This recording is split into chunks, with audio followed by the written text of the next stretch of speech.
Yes, we are functioning. Hello and welcome to the Cavern of Chaos.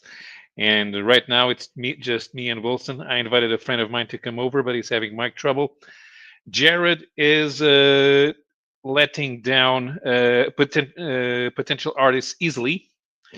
He had to go to. He's at a convention looking over portfolios, telling them that there's no future in comic books. Don't tell me that. It's been my Well, if whole career. yeah, well, you're a grandfather then. Yeah. Yeah. Sequential Geek was already on before the show started, talking mushrooms. Welcome, Incoming welcome, Crack is Incoming Crack is here. welcome. Yeah. And so is Missing Mars. What's up? Hello. So looks like our regulars are picking up the phone to take a look at us. And I don't know. I don't know what's really going on. I haven't paid much attention to anything this week. But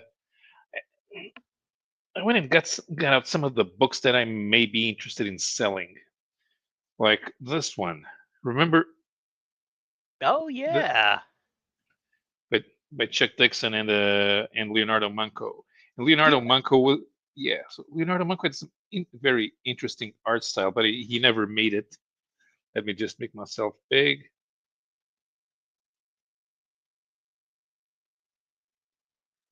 I kind of like the way he does all of the contracts between light and shadows, but he just never made it.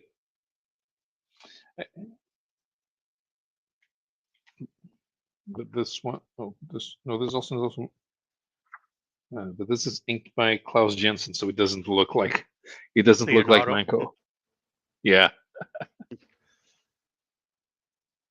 there was a time I thought he was Brazilian, but turns out he's Argentinian. Yes. Hmm. Born the same year I was, so we're the same Oh, age. oh, nice. You know that the Argentinians have their thing going on, their own thing. They do a lot of comics, but those never get translated into English. No, I did work on a project that I think was translated and never heard where it went. I think it focused on Argentinian superheroes Hmm. and they look cool, but there was nothing really memorable in the designs. So Hmm. unfortunately, I don't think it actually went anywhere at all. Hello, Donald Hello, and Firetuck. welcome. Mm. The thing is, when they try to do superhero stories made in Latin America for their own specific markets, everything looks like washed out, like washed out superheroes. Uh, and I kind of figured out something a few years ago. Superheroes only function if there's a lot of them in the same place. Because if you do your own indie superhero, yours your character is the only person with superpowers or super tech in the world, so he Right. looks unreal. But if there's like 20 other superheroes around and you can bump into them and you share enemies, all of them feel more real by themselves. Hmm. Like the Interesting.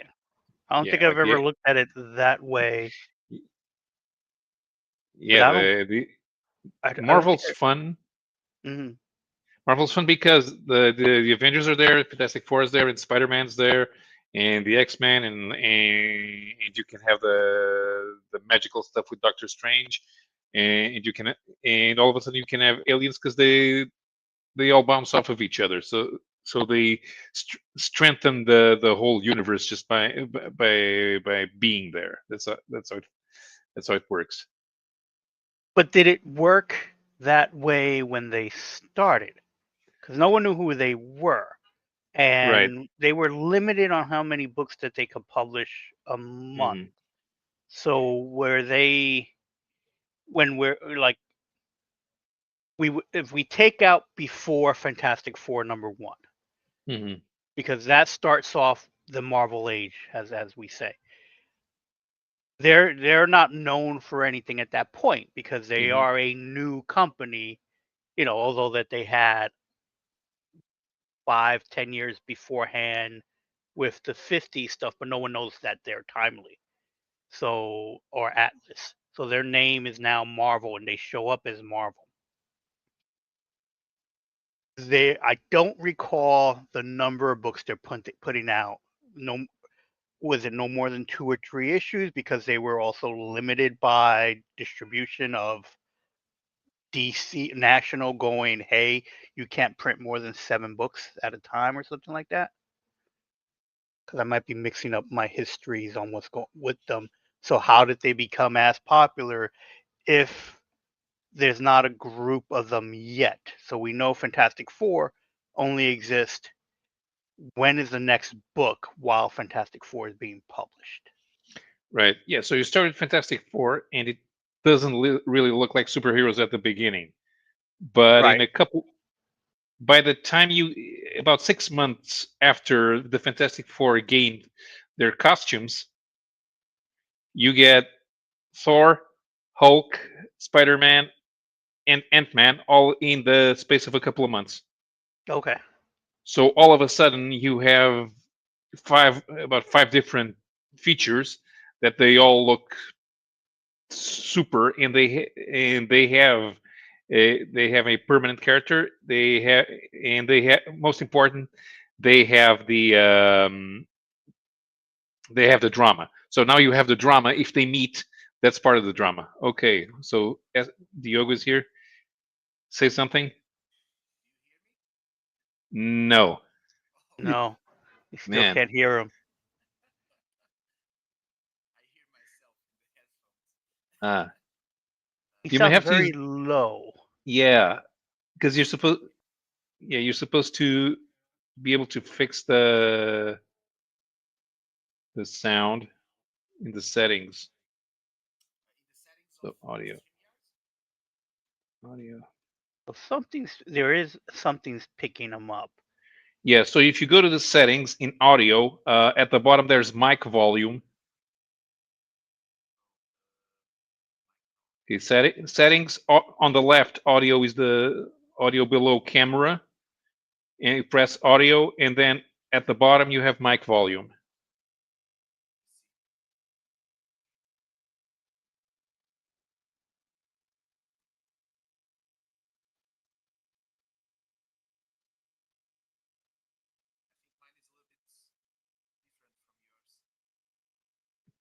There we go. Yeah, trying to find that. Okay. Because it kind of, if you go back to the 40s with all the superheroes, so the superheroes are new and they're interesting because of Right. it. Hmm. And but people think that superheroes stopped being relevant in the 1950s, but no, they stopped being relevant with World War II. It doesn't matter the company. Uh, there are very few new superheroes debuting after 1942, and so people got tired of them pretty easily. Right. And if you look at a few of them, there's a point around 1944 or 45 that they start being more of a more comedy, and even the sidekick takes center stage. That happened, for example, with Green Lantern, because Doiby Dickles started doing more stuff. Over at Lev Gleason, Daredevil fell by the wayside, and his kid sidekicks eventually got first billing, and that still happened. That still happened in the 40s, and not only Marvel, it also happens at DC. You have they come up with the new versions of Flash, Green Lantern, the Atom, but Superman and Batman always kept going. But it doesn't feel real, and you also you also people seem to forget that there's like 9 months space between the first and second Flash stories in Showcase. Oh, And okay. No, there was that much of a yeah, gap. yeah, because the Challengers of the Unknown and Lois Lane get books. They debut after there's the new Flash, but they get books before the Flash gets restarted. So it doesn't feel real until they have the JLA, because uh, you get all the big seven in the Justice League of America book, and now they're all interacting, and now it feels real. So you still, Okay. so DC doesn't have that continuity in the same way that Marvel does, because they don't have the drama. But if you have all of the characters together and interacting with each other, that's what makes the superheroes more palatable in the long run. You really need to have them all in the same place. Okay. Diogo, how are you doing with the mic? No, Don't know. still no. 'Cause- Okay, so you have in the settings, you should be able to find audio, and then mic, and you can go up and down with the microphone sound. Okay, and you're using the computer microphone. Okay, that's usually not a very good one.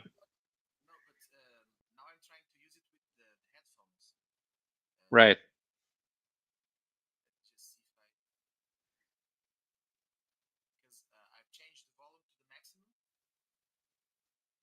Maybe you can maybe you can try joining from your phone.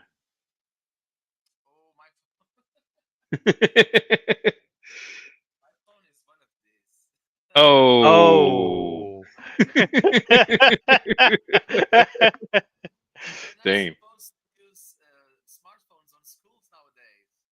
Yeah.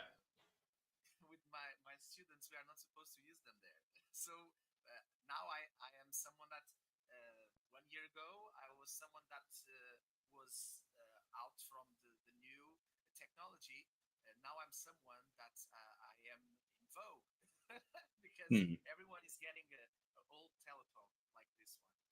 Right.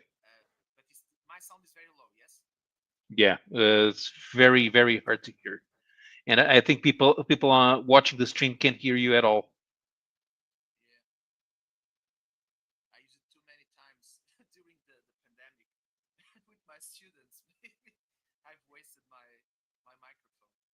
Hmm. Yeah, I could You don't. barely hear him. Yeah, you don't have a gaming rig, do you? Yeah.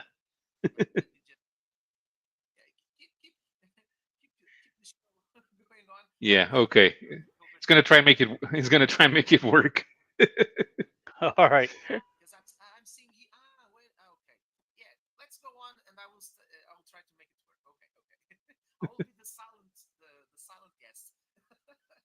Hmm. Yeah. Because you see all the when you see some of the other stuff that's indie. Either they're even if don't look like superheroes, they move away from doing superhero stuff. Uh, like for example, at Top Cow, you have the Darkness and Witchblade, Right. and the universe became more interested when you found out that they were related, and then Magdalene. So now you have a group of interlocked titles that you can make work. I suppose one of the reasons that Savage Dragon that people dropped off of Savage Dragon is it's because there's only one book, even though he has 100 characters in there. Right. And that And doesn't work because it's his own book, but even though it's still part of the larger Image universe. yeah, but that's not there anymore because most of when they come up with most of the characters, most of them are gone now. So Todd just wants to do his own thing with Spawn, Right. uh, and Eric Larson only wants to do his thing with Savage Dragon. He may have some call some of his friends. Hey, can I have your character show up for an issue or two? And they'll say yes. But Spawn and Savage Dragon don't interact. Shadowhawk doesn't exist anymore. Jim Lee's long gone. Mark Silvestri sold Top Cow, and whenever he tries to bring anything back, it's usually Witchblade, because the last two attempts at rebooting Cyberforce, they didn't work. Right, and I know he's worked bringing back, I think, Witchblade and Darkness again. Yeah. So yeah, you have Witchblade and you have Darkness, and they interact among each other, but you don't see them. You can't see Jared. No, Jared's not here, Captain. Jared is looking over portfolios today. So he's in. He's out there crushing dreams. Yeah.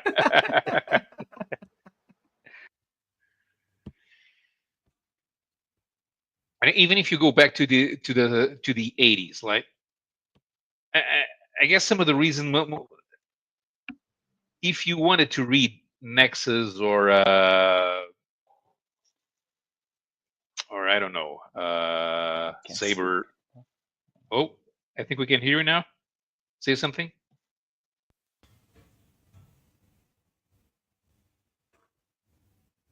I think we can hear you now. Yogo, say something. Oh, you did. Oh, you did. You did before. Yeah. It's better like this. Yeah. Yeah, it's a lot better. Okay, I don't have no idea what I did. I did something well. Not with me.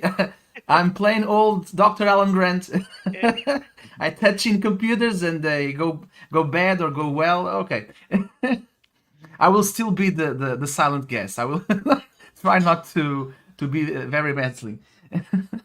All right. So we're talking about Top Cow comics. I came up with a theory that superheroes work better if they have a universe in multiple titles, because they are less realistic in indie comics. Because if you have an indie superhero, it's usually the only superhero in the world, and they don't feel as real. It feels more forced.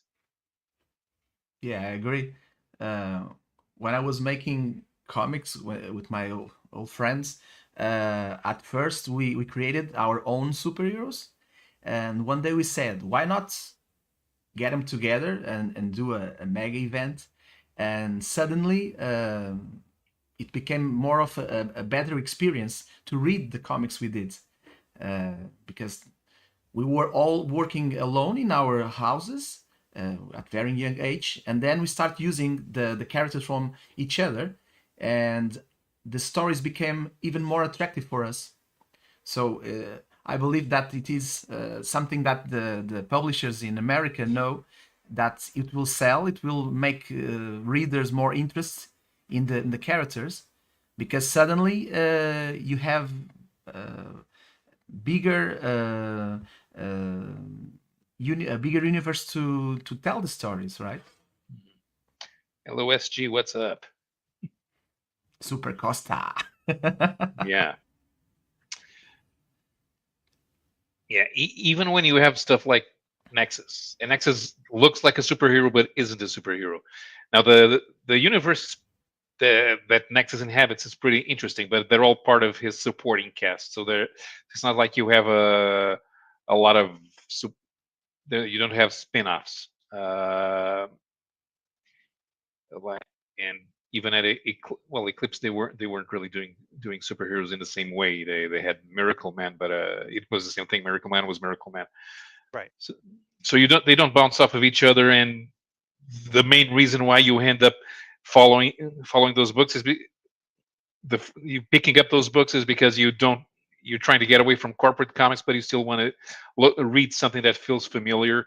And if you stay, it's because of the quality, because you can't argue with the quality of stuff like John Sable Freelance or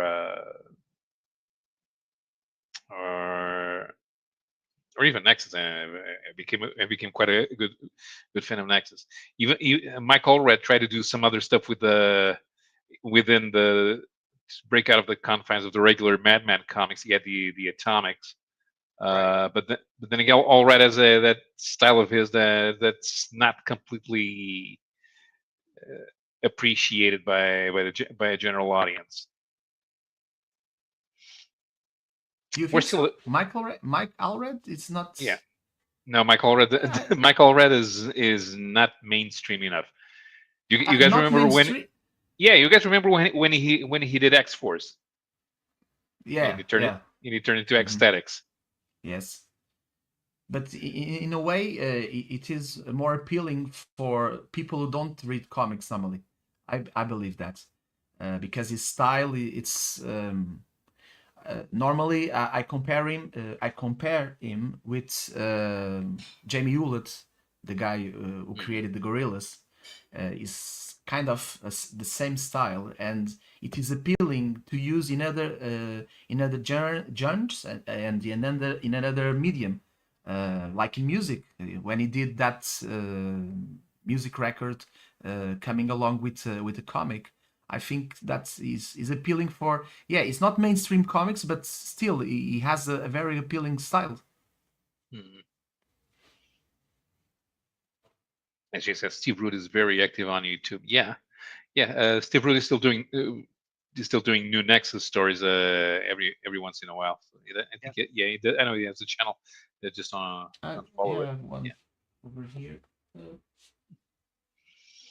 I got one very recently last summer, a two-issue miniseries.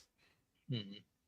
But it was not. I don't think if it, maybe the artist is not Steve Rude. It's No, someone because that's Mike Barron and Steve Root are not yeah. collaborating. They're each doing their own Nexus comics. Oh, So, but oh, they don't okay. worry too much about I continuity. didn't know that.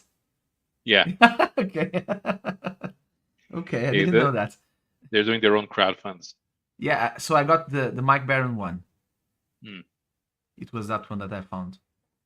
right. It's okay. You can if it's another artist because you kind of get used to it. Like when Hugh Haynes and Paul Smith were drawing Nexus after Rude had quit around issues 50 something, I guess. It's 50. like the same when Tim Truman stopped doing what was the thing he did at First Comics. He did the art Grimjack when he quit Grimjack and Grimjack kept going. Right. And Tim Truman's art was kind of the main reason people were buying it because Yeah. Ostrander and Truman come up with Grimjack, and it's the universe that's important more so than the character. But the character is also very good. It ends up becoming very good. Yeah. Sometimes you get used to a particular style for a character that if anyone else takes it on, it just doesn't feel the same. You know, where other characters, many people come in and out, but like I can't see anyone else doing Madman but Aldred. Right. You know, Yeah. it's Hellboy. It's a great example that it could only be drawn by uh Mignola. You know, I've seen other Hellboy issues where someone Yeah, else would draw it. It's like Duncan it Figueredo. just doesn't Yeah, look right. yeah. Yeah. But I think uh, Duncan Fegredo got got Mignola style enough to being a continuation of it, and it's Yeah. like that, like Greg Capullo on Spawn. Greg Capullo Mm-hmm. takes over the art from Todd, and he knows how to he makes the style his own. So and Fegredo kind of did the same with Hellboy. I don't think people have a reason to complain, even when there's a few things done by Gary Gianni. Those also work because Gary Gianni has a similar style. Most of the Yeah, cross hatching. Yeah, and I maybe think it Guy comes. Davis. Guy Davis. Okay, Guy Davis does the BPRD, but Yeah. still, it's not very far from Mignola's style. True. But what's funny is Spawn is a character that I don't mind if Todd doesn't draw him. That's the weird thing. There's certain characters like I don't think anyone else could draw Gru, but Sergio Aragonis. Yeah. Yeah. I don't know if anyone else can. Maybe Stan Sakai, maybe Maybe, because I maybe. think he That's a did. good choice. But again, it's one of those things where there are some characters that can be drawn by anyone, and then there's some characters that I feel like, I've read many Hellboy issues without it being drawn Mignola because there are a few. But again, it's like there are other ones that it's like I don't know what exactly it is, but there's a particular style, there's a particular voice to a character that I feel like sometimes that artist has to be on it. Usagi Ojimbo, I don't know if anyone else has actually drawn him in a story or to stand every issue draw him. I know that there were other backup stories and stuff like that that other people drew, which were but you still got a stand book when you got the book. Yeah, Xenozoic files had the same thing because there were backups that were set in the Cadillacs and Dinosaurs universe, which were drawn by Steve Stiles. So those are not in the big omnibus that Flask had put out. But since it's Stiles also inking Mark Schultz on the regular stories, the main stories, I don't think it's that jarring. No, it's not. I don't think it is. Tomorrow's is going to put out a big book about Mark Schultz. Oh yeah, yeah, that'd be interesting. That'd be an interesting read because I bet they won't be talking only about his work on Xenozoic Tales. He also has the Prince Valiant, the Prince Valiant comic strip, and he wrote Superman for a while. Yeah. Oh, okay. What did appear first, the cartoon series or the comic? Oh, the comic. So the comic's black and white. It started in around 1979 or 1980. Okay. Yeah, it was put out by Dennis Kitchen. Yeah. And then Schultz licenses the characters for a video game, an arcade video game. Yeah, I had one of those in my hometown. Yeah, and I that's where spent some money there. That's where that's where they get the Cadillacs and Dinosaurs name because people can't pronounce it. People you can expect most people. Yeah, Xenozoic. Exactly. It's like how do you explain Xenozoic when it's like marketing wise, this is Cadillacs and dinosaurs. I remember the kind of guys who played the video game. Normally, they were guys that worked at farms and always over there in the arcade. It had that place to place the cigarettes. So I imagine one of those guys playing that, smoking the cigarette, saying, "Oh, I'm going to play Xenozoic Tales." Wow, it's like, Cadillacs, dinosaurs, dude, it's cool, kid. Come and play it if you want it. I'm going away. Yeah. I kind of forgot that video games had a spot to put your cigarettes on. Yeah. I do remember that, but it's been so long. But yeah. I don't smoke, but I remember that seeing someone playing with the cigarette over there. It was pretty cool. If someone was over there smoking a cigarette and playing just with one hand and in the other hand holding the cigarette, he was, okay, this guy, it must be a cool guy. Yeah, because I actually didn't know about the arcade game because I didn't go to arcades. But when I did a video about Xenozoic Tales a few years ago, somebody actually was it SG was it Sequential Geek who said it? I can't remember. Somebody mentioned that there was the video game because there were a few cartoons around that time that were based on indie comics, and and nobody knew, especially if you lived outside the United States. Right. Men in Black. Men in Black. Yeah. Black, Fish Police. There was a Fish Police cartoon. Yep. I didn't know After it the was a movie, yeah, There's a after the movie, fan. there was a cool Godzilla series from the same guys that did Xenozoic and Meep, Men in Black. They all and in Portugal they all pass at the same time in TVI. It is one of our independent broadcasters, and mainly the kids at that time manga was starting to be something big in Portugal, but he still had the time in television to pass those kind of series. Nowadays it's almost impossible to see in national broadcasts that kind of kid. I don't call it kids shows, but still we all started seeing them when we are very young, almost end or beginning of teenager years.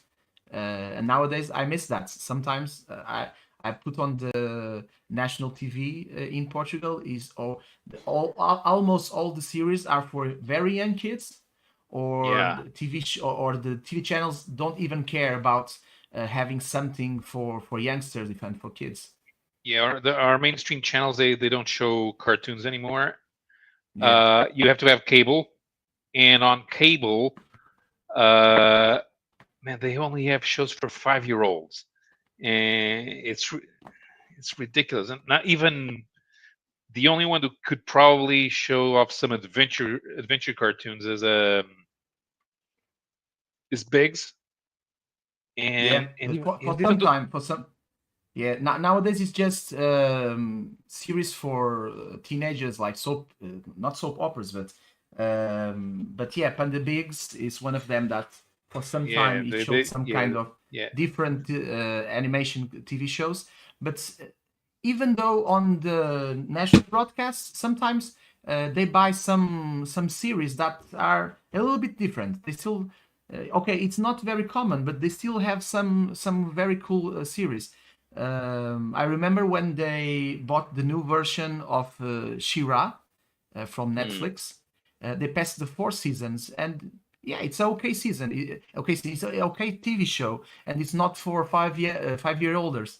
But still, they have to buy what the state tells them to buy. So yeah. The last time I saw something, you can't.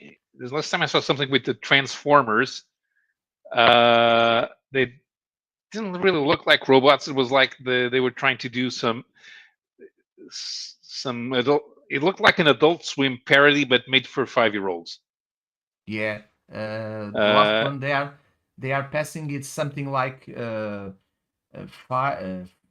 firemen and police officers, Transformers version, so something like yeah, that. and Teen Titans Go. The thing is unwatchable. I don't Yeah. understand. I don't understand why Y- there are kids who like it. And no, you are totally wrong. The kids love it. The kids I know still they love love it, but that. I don't understand why. Do you know they have a special episodes with George Perez and Marv Wolfman? In Teen Titans Ah, Go, the one yeah, where they do nothing but eat. yes. They have a special episode with There's George Perez and Marv Wolfman with themselves doing their voices for the characters, a special Huh. appearance that they pass from different characters from different characters, and they explain what is comics to these kids. That's from Two Comics. How are you, man?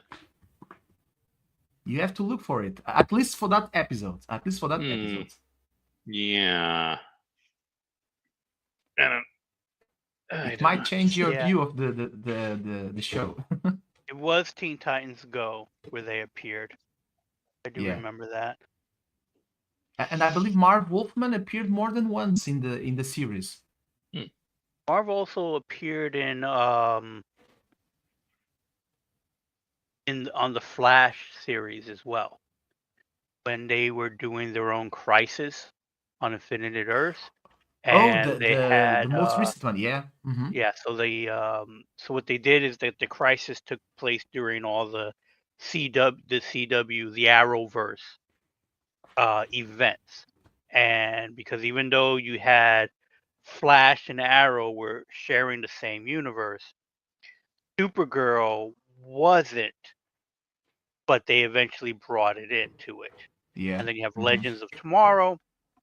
So they end up having all these shows, and then they did a crossover where Flash went to go visit Supergirl, and so that was they had the names of Earth One, Earth Two, and like that, and then eventually they had a crisis, and then at the end of the crisis, they merged the universes,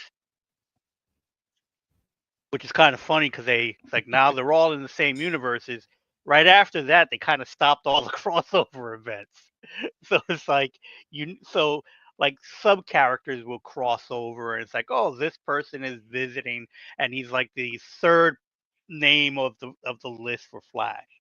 And after Crisis happened, when the crisis was over and the universes were merged, one of the first people to show up to talk to the Flash and Supergirl, and it's like, oh, I love it when you guys team up together. Can you sign my book? And it was Marv that was the person. It was like, oh, I love it every time you two team up.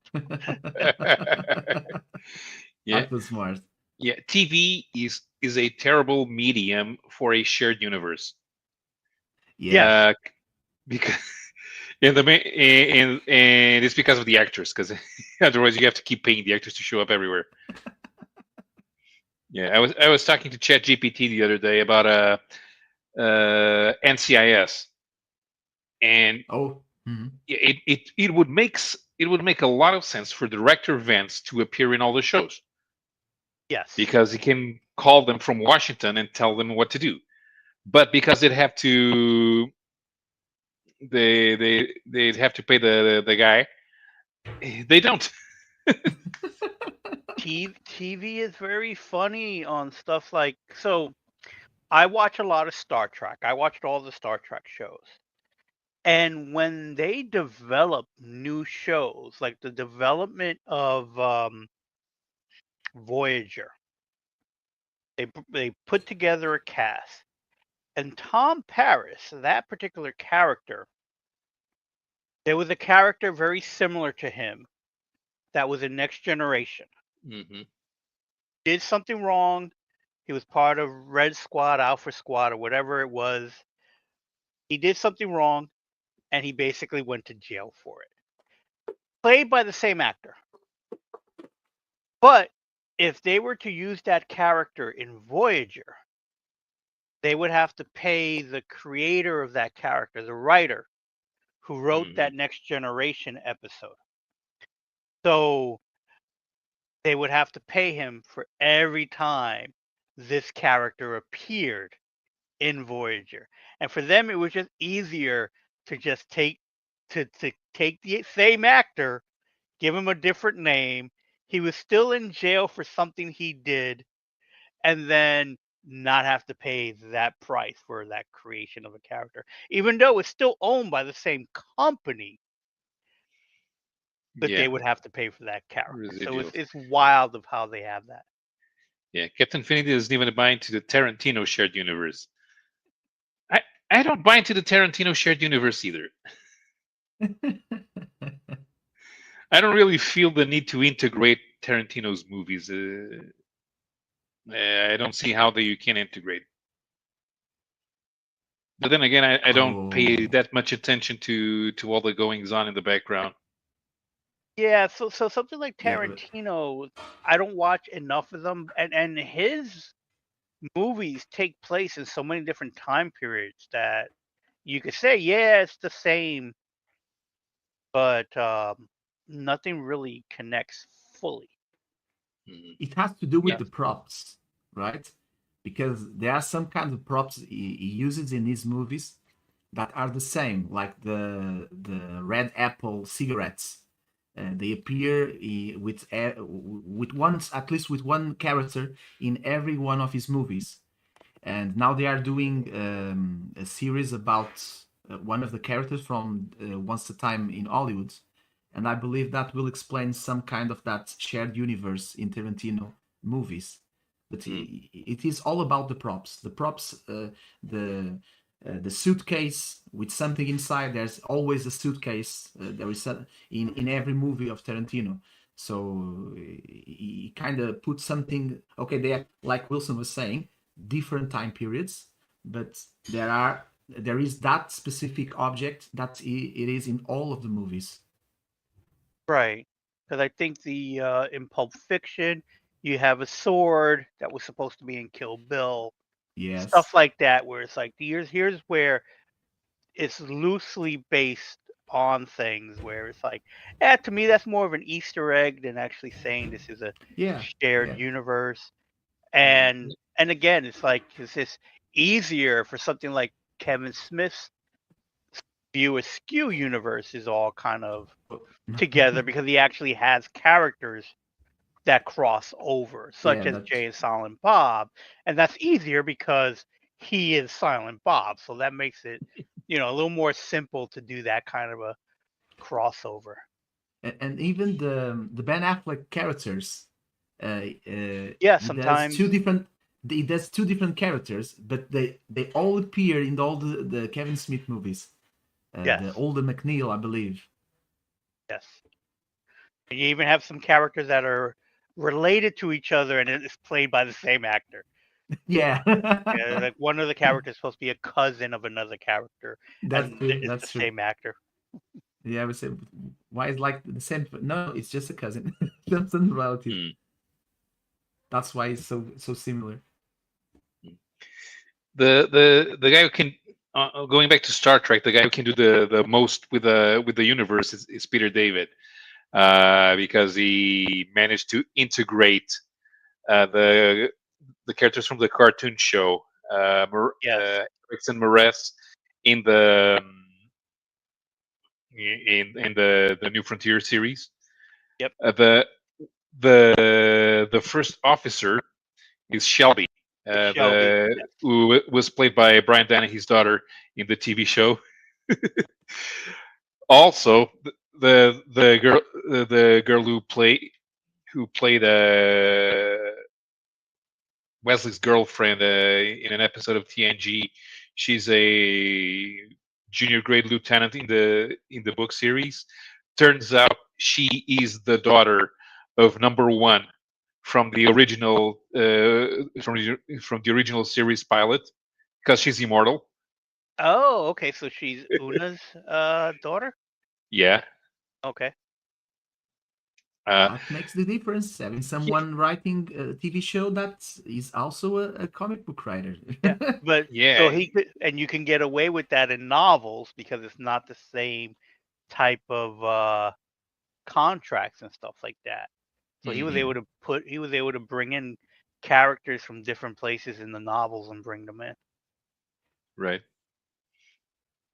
And he has a few of his own who are also pretty interesting.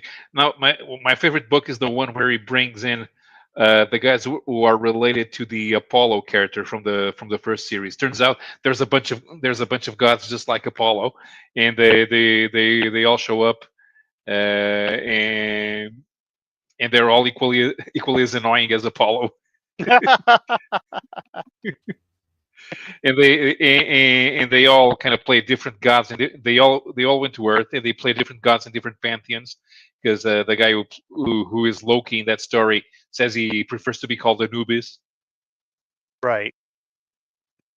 Uh, so so in that regard, it's also a little bit like Stargate. Very much so. Yeah. Very much so. And that is why we will always miss Peter David. His attention to details, that sometimes it makes us laugh when we are reading one of his books or reading one of his comics. We are reading alone and suddenly we remind, aha, he reminds this detail. Uh, I like when he had in the Hulk and he brought Death in there, and it's basically Death from the DC universe. Because he pretty much is like, oh, she could change the way she looks. Yeah. yeah. Well, so did you go to the comic shop this week? As a matter of fact, I did. Just got back home not too long before we even got onto the show, so I haven't even taken them out and looked at them in the bag out of the bag yet. 'Cause I usually Oh, like cool. to take them out and take take them off the bags and boards because shiny to see it on the screen. So this will almost be like an unboxing video. Pretty Yeah. much, or an unbagging video. So these the first set of books that I have in front of me are the books that I have from my pull list. So these are what was waiting for me. And then the other bag that I'll do later are the books that I picked up from the rack. So the first book we have here is Amazing Spider-Man issue number 13. And the funny thing is like the guy who was checking me out of the store, he was like, "Oh, I have some questions about Amazing Spider-Man." And I'm like, "I can't answer them. I'm a few issues behind, so I have no idea what's going on." Because we were talking about that he has a new suit, which I Right. believe that's actually Venom.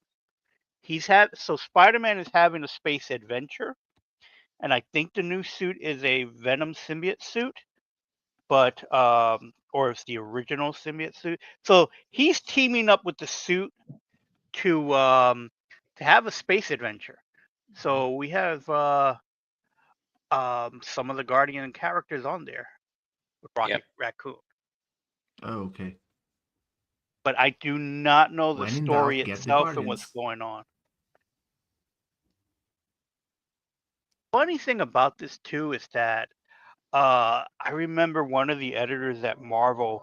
The reason why he hated Secret Wars was because they brought Spider-Man into space, and it's like here's a character who's very much a New York-based character. He doesn't work in space, and all I Yeah. can think of is like it's a superhero story. Of course, space is fine.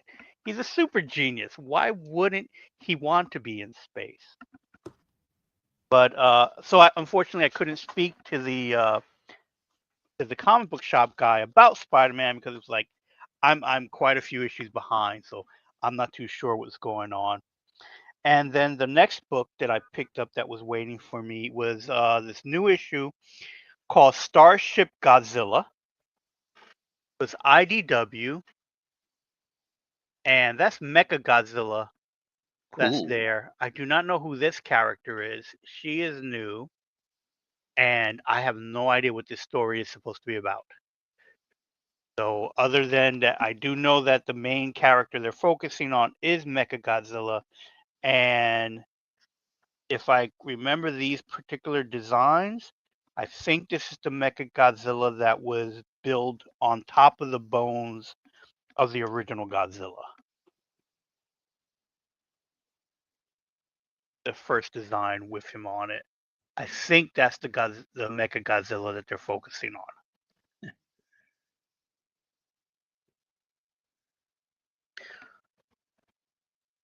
It has some good looking art in there. Oliver Uno, Ono or Uno, Maybe he's related to Yoko. maybe. So it's Ono if it's Yoko, and it looks good.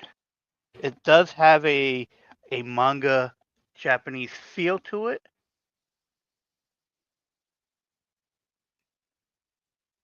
And other than that, I know nothing else. Although there is a greenish alien with pointy ears. That looks very much like from the Godzilla Earth series that takes place in the future, and maybe that's the alien that they're introducing. But not very much on the Mechagodzilla itself, so I'm going to have to read this and get back to you on what's going on because I have no idea. And from the bag of stuff that I took off the shelf, these I picked mainly because covers. So I finally found the copy of the Scott Koblish History of the DC Universe cover. Nice. Whoa. Trying to identify all those characters. So that should be fun to do.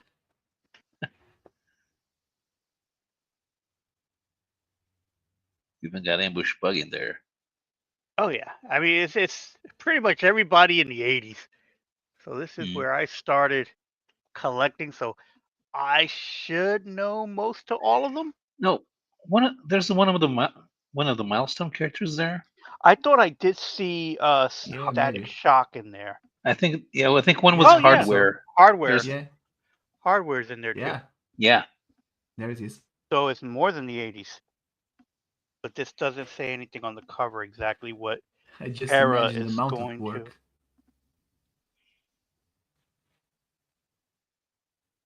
There's no real listing that I could see. It's probably buried in there somewhere of what years they're supposed to take care of.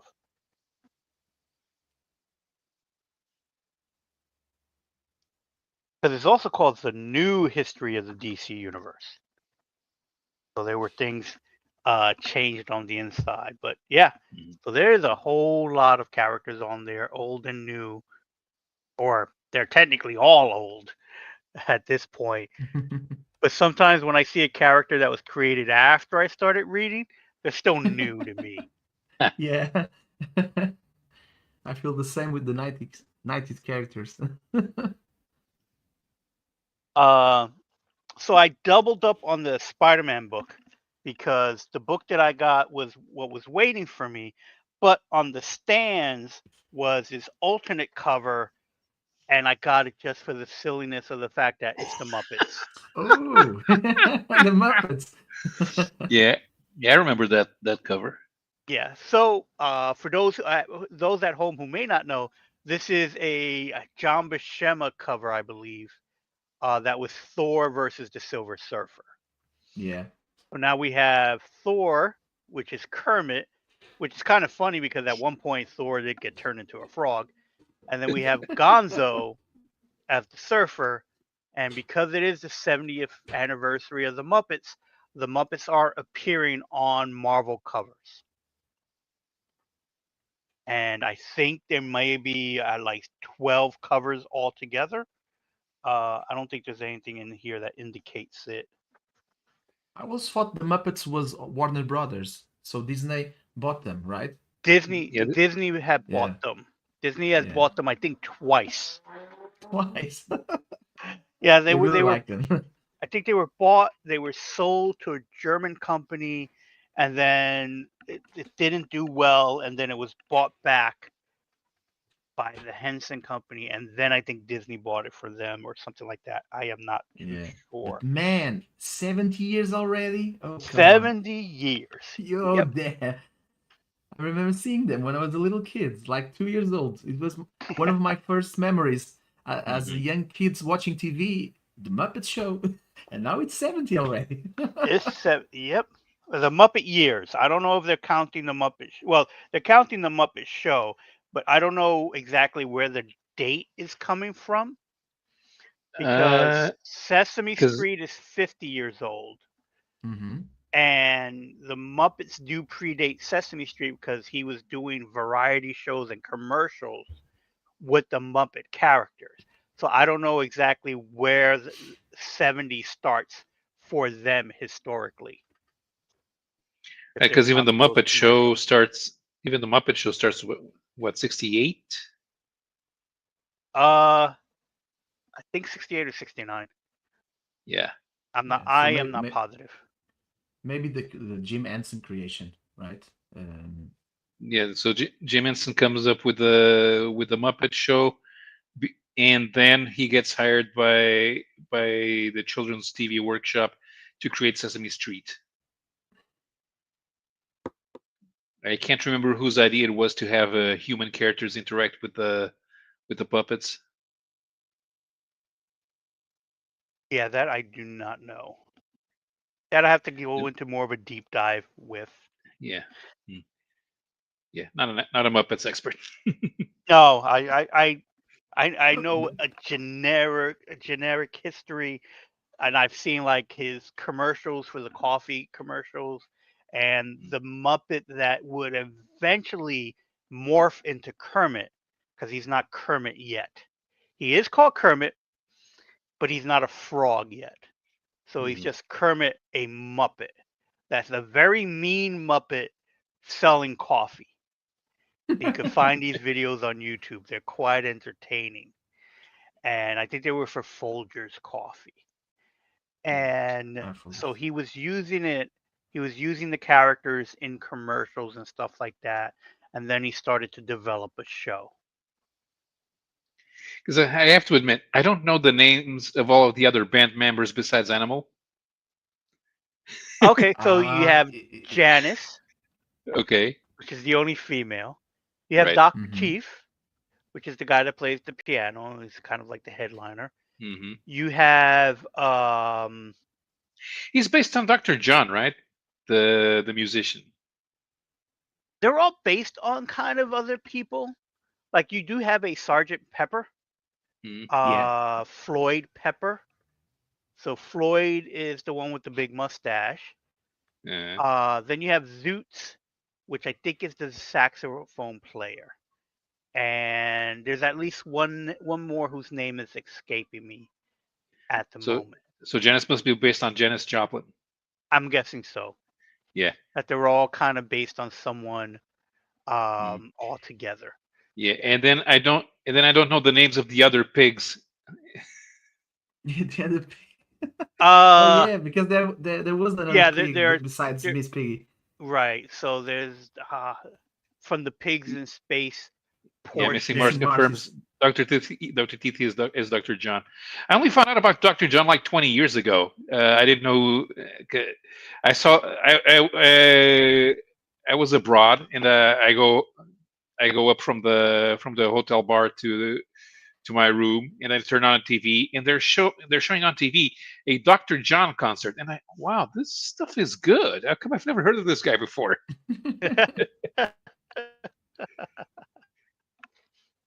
Because he's not he wasn't young in 2004. Right. Right, but the pigs I And don't the know either last because book, yeah. Dun, dun, dun, dun. there are a few of them. Their characters are like Dr. Julius Strange Pork Hmm. and Captain Link Heartthrob are the characters for the Pigs in Space. I don't know if that's their names because I've only ever seen them in the Pigs in Space sketches. And Right, then Piggy is one of the officers on it. So I don't know right. if they were created for the Pigs in Space and they stayed as part of that. The last book that I picked up from the series is actually from the GI Joe universe, and they're concentrating on Cold Sliver, which is basically the fake band that Cobra made in order to do something, take over the world, kind of a thing. But they're actually members of Zartan's group, Yeah. and so and there's Sartan. So I picked this up just for the sheer nonsense of it. Uh, Yeah, I they look had like I Bee picked knew up Gees the and George I Michael. I knew Barry Gibb was evil. I knew it. yeah. It was always there. It wasn't hidden. So you have members of the Dreadnoks create this band. It was based on one of the Cold Slither. cartoons. So Hasbro made action figures of them for the San Diego Comic Con as an exclusive. They released an album, and then it's like, oh, they have a comic book too, and it's like, let me pick up the comic book. I had bought the action figures for my brother. I actually bought the album for myself, and it was like, oh, they have a comic book out. I might as well pick it up. And again, based on like they only I think appeared in one episode of the cartoon series back in the day. So that's my haul of books that I picked up this week. Cool. I think there were a few comics that I noticed in the pirate sites from Mad Cave. Uh, Skin You have the Police. There- Skin Police. and gun and Gunpowder Prophets. So that looks interesting. Huh, Did you work I on did. Did you work on Gunpowder Prophets? No, I have not worked on any. I've been trying, but I have not worked on any of the Mad Cave books directly. Mad Cave owns Paper Cuts, so I only work on the Paper Cut stuff, and that's more of the children novels line. So Casa Grande, Smurfs, Hmm. Oh, the Smurfs. I Asterisk, got that one. um, Heathcliff at one point. So there are a few books, but not Heathcliff, Garfield. Sorry. But I mostly am doing Loud House and Casa Grande. Hmm. You got to start see if you can get work on the comics so they can send you some comps. Yeah, that Loud House ones. There is a publisher house in Portugal that is publishing them. Maybe 6 or 7 books. Yeah, Um, Yep. comic book wise in 24 pages, but with hardcover Yes. since 2023. and Louis We have Michael, that in I Portugal. doing? Hello. Yeah, cause I do set up the pages so they can remove the text and Hmm. have it replaced in whatever language that's needed to be done. Yeah, we have that one. I'm remembering now. I believe that it is in my the school where I work. They have it in the school library. Let me check this week. Hmm. Here's something that I set aside to see if I can sell this. A Shaft graphic novel. Nice. Yeah, I bought Done by this. I who? don't. Yeah, I bought this is by Dynamite. So it was written by David F. Walker. The art is by Bilkis Evely, who is one of Jared's favorites. Oh, oh yeah, yeah. But I bought this. I don't know when. When did this came out? So let me check here. She won an Eisner this year, right? I think so. This is from 2015. I've had this around for 10 years. I can believe it. Yeah. But the covers, they've, It, they've some, yeah. it must be one Check. of her first works. Probably, yeah. So Dynamite. I here are believe some they of the have. variant covers by Francesco Francavilla Oh, and Sanford and Green. Sanford Green. Yeah. Yeah, Nice. I know there's a Dennis Cowan one here somewhere. Where's the original Dynamite covers? had many artists from the South America, from Brazil, Yeah, Argentina. where's the covers by? Oh, this one's Mike Yvonne Oming. Hey, Mike Yvonne Oming. Nice. Oh yeah. But I read this is a story. I didn't really like this story. This is a prequel to the Okay. novel and the first movie, and obviously they couldn't afford the rights to Richard Roundtree's face. Right. Don't say you didn't like the story. How are you even going supposed to get someone attention to buy it if you say you didn't like the Yeah. story? You have Hey, to say it's the best thing you ever read. no, Sorry, the best thing you ever read since Watchmen. Maybe like that. but then why am I selling it? No, I firmly believe that just because I don't like something, somebody else on the planet will like it. So Yeah, yeah. Or maybe it was you just say, "Oh, I have it in other formats, so I don't need this one anymore. I don't have enough something like space." that. Yeah, Any excuse is good, except saying that, "Oh, I didn't like it, so maybe you like it." yeah. It's even called. It's marked as volume one, but there is no volume two, and a complicated man.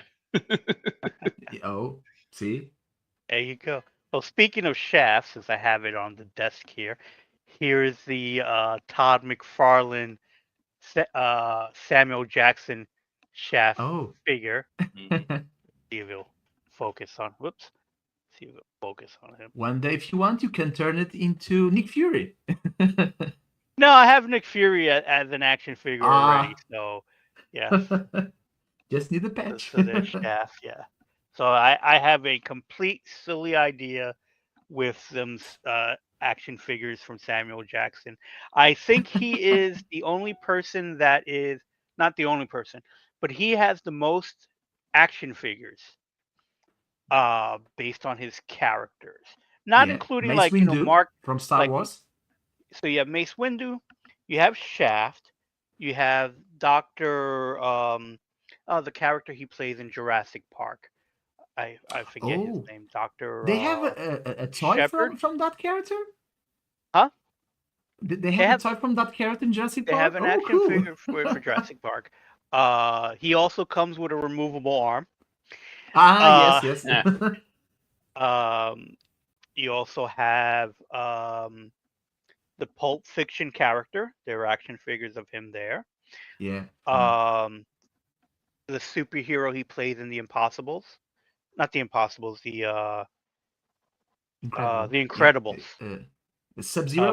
Not Sub-Zero, Frozone, is Frozone, Frozen. Frozen. I think Frozone, Lefty and says then Gedi Nick Fury. Tartakovsky. Again, Lefty says Gedi Tartakovsky did a 4-issue Cage series. I remember that one. Yeah. Oh, is it Chef as a cartoon? Okay. Removable arms are key. Yeah. Yes, Is there an action figure of Julius from Pulp Fiction? there is. Yeah, There is. Very I remember that expensive. one. Very Yes, they are. expensive. He is not Yes, going to they go in are. the collection. The character that he plays in um oh that Frank Miller directed, The Spirit, Oh, yeah, the Mhm. octopus. Octopus. Octopus, right? So there's an action figure of Octopus as well. So he has the most individual action figures of anybody, not including, if you Mark Hamill has plenty of action figures, but they're all Luke Skywalker. Hmm. So so even though there are a whole bunch of Luke Skywalker action figures, that's not necessarily the same as being an action figure in so many different franchise. And I think at Hmm. the moment Samuel Jackson has the most. So I've been getting 6-inch figures of Samuel Jackson figures so I could try to get Yeah. them all. But again, the jewels, although I would love to have that one, way too expensive for my taste. I don't want It to is spend more from than $20 on an a action figure. Japanese it is from a Japanese company, that Jules, I believe, or from McFarlane. I can't It's remember not who did it. somebody that did it where they I think Diamond Selects was the one that Oh, okay, put it okay. out, if I I remember thought it was correctly. It's been a while since I looked it up. I thought it was some kind of that kotobuya, that sometimes they do some Star Wars pieces that are strangely expensive. Mhm. And again, it's like I'm sticking to the 6-inch scale. So there are companies like Super 7 that they do these what's called these React figures. They're like Hmm. 3.75 inches, and they you could get a jewels that way. That's fairly easy, but I'm trying to get them to be in the same scale.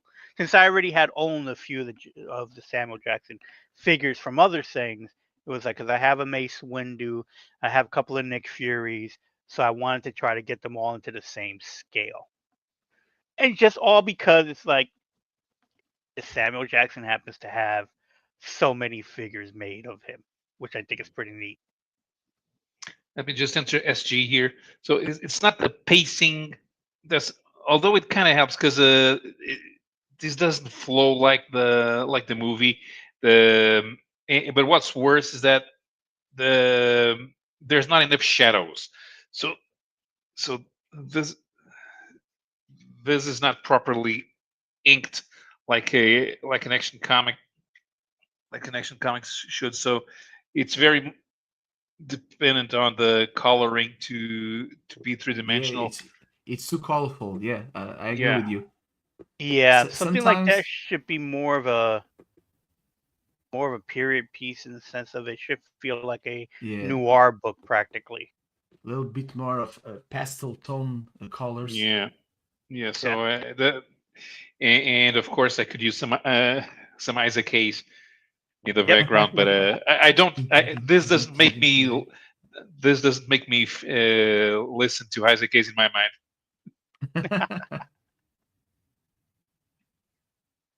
Uh, I do believe. That's six. I do like my 6-inch Mr. Orange. No red apple cigarettes, by the way. He Cigarettes. comes with a tiny pack of Lucky Strikes.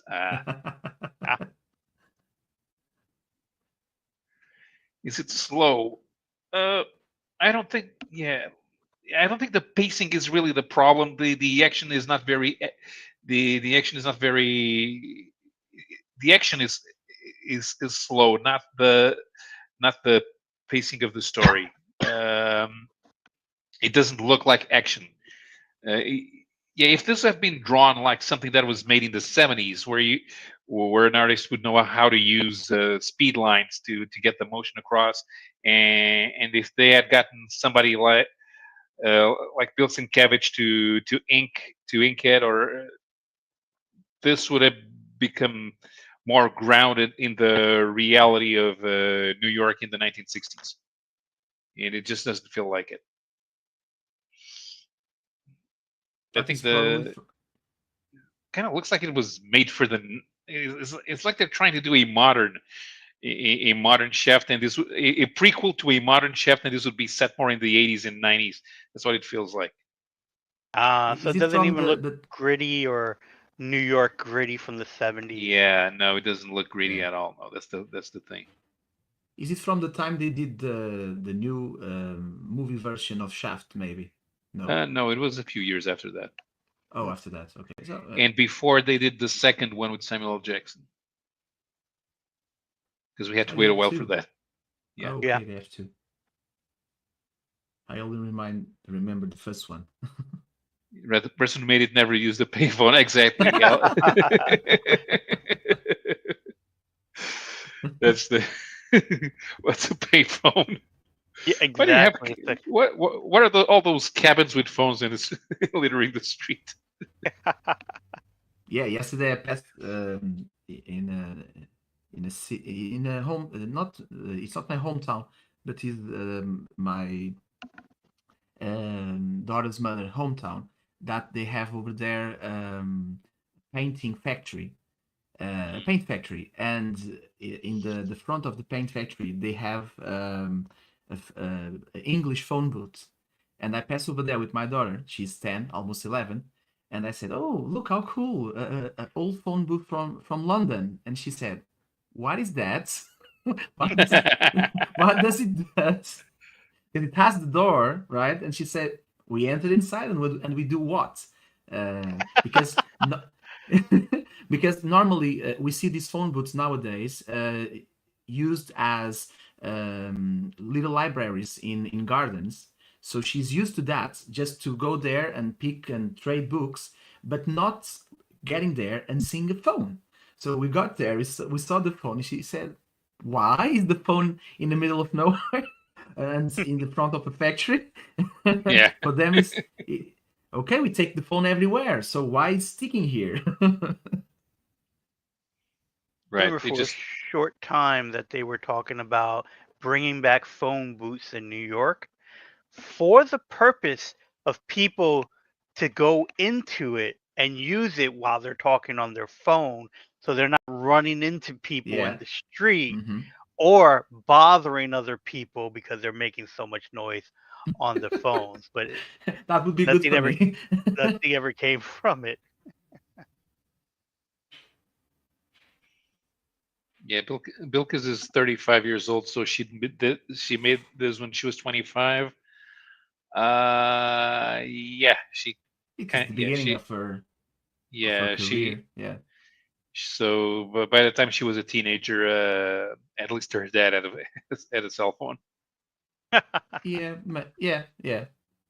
Yeah. 25 years old, 10 years And ago. in 2015, yeah. So Yes. she's 30. Yeah. She's 35 now. So yeah. She's not. She probably doesn't remember. Yeah. Or 2015, 10 years ago already. yeah, can't be. 2015 was in 20. We are in Yeah, it 2015. was yesterday. It was yesterday. Yeah, no. Yeah. My kid is 10. It was when she was born. I was, oh, already?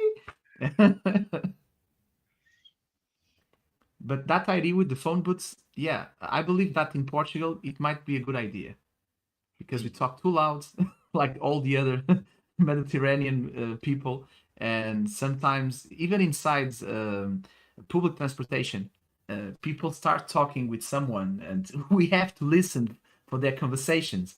So in the outsides, yeah, I believe that it could be good for us here. Another one that I might be interested in selling, The Shadow Now. David Lisson, Colton Worley, and yeah, this one does definitely has a problem with pacing. But it's once again they're getting experimental with the art. So this was clearly made with computer models Oh yes. Oh yeah. in 2014. No.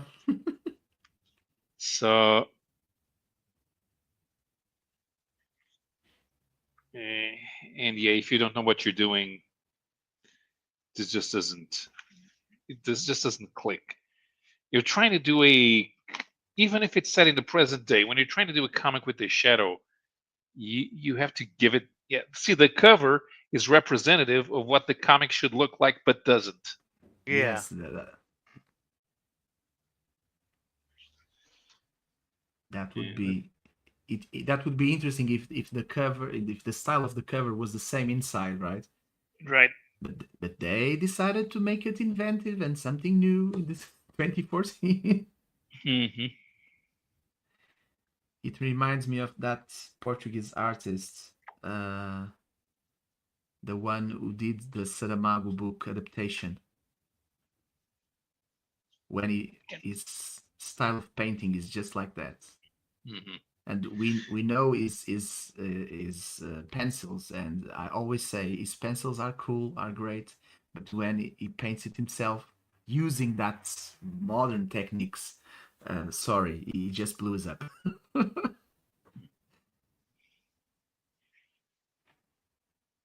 And another one that has to go, George R. R. Martin's Hedge Knight. So this is a prequel to the Song of Fire and Ice. Oh really? Like, Okay. yeah, because it's like 100 years before. Yeah, you This, might get lucky with that one. Don't sell it low. yeah. So this is actually like this, but I guess to me it ends up going nowhere because because I ended up not buying the rest of the other graphic novels. I think Marvel got the rights to it for a while, didn't they? Yeah, because this was the Bell brothers. We had it published in Portugal maybe 10 years ago. Yeah, I remember. Hardcover version. But I don't know if it was from Marvel, because here it was published by the Spanish publisher, the Planeta Comics, maybe. Yeah, but yeah, the art's very good. This is Mike S. Miller, who Oh who, yeah, I be, who remind that. became famous for in the last few years for being a member of Comicsgate. Oh, it is. Good for him. But sorry to rain on your parade, but in Portugal, I think they published that one. Yeah, You have to sell it abroad. I don't know. I'm gonna sell these cheap, like 50 cents on the No, dollar. don't sell it cheap. Come on, that's for the bookstagrammers. They look. Oh, you just have to say, oh, it's a graphic novel, and the girls and boys who are now bookstagram. Oh, it's from R. R. Martin. Yes, I will buy it for you. Tell me the price, and I'll give it. Yeah, I'm not Where are really you sure if planning people. to sell them at? I don't know yet. Okay. Yeah, I You got a need to use bunch of more books. often your Instagram account and make some lives in Instagram like Wilson does. Yeah, Yes. I just post pictures of food. I know. But when you at least let's you can ask for Mr. Ramos' help, and he will help you sell your books because his videos are very appealing. Thank you. Yeah, but I definitely have a bunch of books that I have to get rid of, and these are I'm selling by the pound. There's like about 100 books that yeah, Come on, things that I didn't even know I had. If you I think were my sisters, but they came with the bookcase.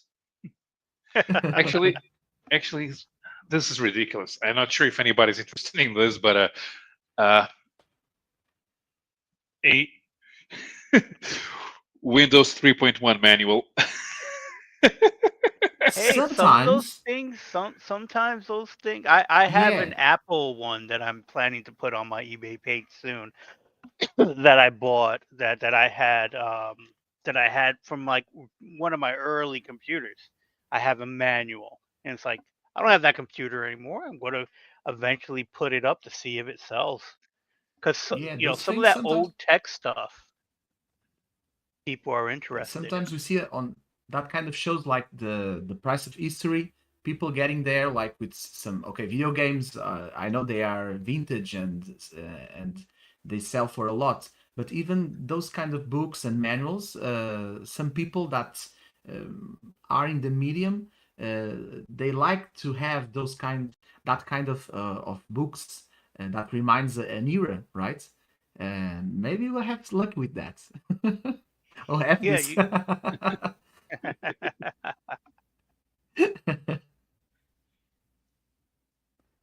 I remember I used to have a an icon collection. So I would change the icons to all of the Windows 3.1 programs. Mhm. Yeah, That's what we did before we changed desktop images. We changed the icons. yeah. I believe I'm one of the last generations who had the IT subject in school, uh, telling us how to work with MS-DOS. Mm. My brother is 3 years younger than me, and when he get IT in school, there was no MS-DOS for them. It was just using Windows in the user's version. And nowadays, kids go to IT classes and they're like, why do I need to learn to work with a computer if I only work with the mobile phone? Today, my students, the new teacher arrived. Uh, when I got to meet her, I saw how old I am. She's 20 years old. I'm 42. And even the teacher was looking at the computers and she was like, uh, made the students work with their mobile phones instead? And I said, no, they really have to learn how to work with these computers. And she said, yeah, but these computers are almost 25 years old. I don't think she knows how to work with them. We are still waiting for the laptops that the government said they were going to send to schools. But Yeah, in Magellans. in the schools, I remember last year, my colleague who was the IT teacher for the old school. One of their tasks was to teach the classes and at the same time to get on some kind of junkyards we have at school with lots of tons of old pieces of computers and make new computers from that old pieces. Oh man. And it is that we are going to that we are using in our classrooms nowadays. And we have the overhead projectors on the classrooms that sometimes it appears a symbol saying, careful, this is overeating. And the kids say, teacher, is that going to explode? Maybe, kids, maybe we have that Maybe. plug Maybe. and the school explodes and we go home sooner. Yeah. Yeah, so stick with that book maybe 5 more years and then sell it. You'll have a Yeah. you'll have a good money with Oh, that. there are viruses written for that, but I don't think they were compatible. They were Y2K compatible. Ah, okay, Ah, okay, okay. It's compatible for the. Oh, it can be compatible for the internet. I'm pretty sure that I now have the knowledge. If we're using 3.11, because that was the version that you used for networking. I Yeah. think I can. I think I know how to set up an IP address in one. I read yesterday that AOL disconnected their old internet connection for good yeah. this week. Something Yep. like that, right? They found. Yeah, they shut down their phone connection. You know, used to be that's the only way they could hook up online. I'm I'm going to miss that sound. Well, not really, but Yeah, that the you know, I sound used it a specifically. lot. Yeah, yeah. Yeah, I used that. I used it a lot to get online. It's 16 bits. Yes, 3.1 was 16 bit. It Amazing. was. Uh, yeah, the first computers that I ever used in school, I think it was DOS. But we're talking, so far back. The computer came in two colors, green and dark green. That was what was Yeah. on the Mm-hmm. screen. You know. Mm-hmm. Yeah, I had one of those for my Spectrum 48K clone made by Timex. See, and the son of a friend of my dad's. I was friendly with him, but I didn't hang out that much with him. He had a 68K, and the 68K came with the tape deck in the computer case. Oh wow, okay, Yeah. amazing. It My wa- first computer was a Tandy, and oh, I didn't really get to use it other than play a couple of games because at the time, and my parents didn't know this, I didn't know this, what they bought was really just a keyboard. So if you wanted to save anything, you had to buy the drive. So they made it where it's like you had to buy all the pieces. But I was able to hook this thing up to my regular television set. But I mainly used it for games. I had three games. One of them was a guy running almost like Pitfall. almost like Pitfall, but it Yeah. was more like a bootleg version of Pitfall. So Even it better. was basically just running and jumping over things. One was about programming, which basically you just program and code, and you spend 20 minutes to a half an hour putting this whole thing together, and all it did was color patterns on the screen. yeah. And then the third one, Hi, Damien. they had to see my parents coming because they convinced them to get this game. It wasn't a game. It was a tool to figure out how much paint you would need to buy if you were painting X number of rooms.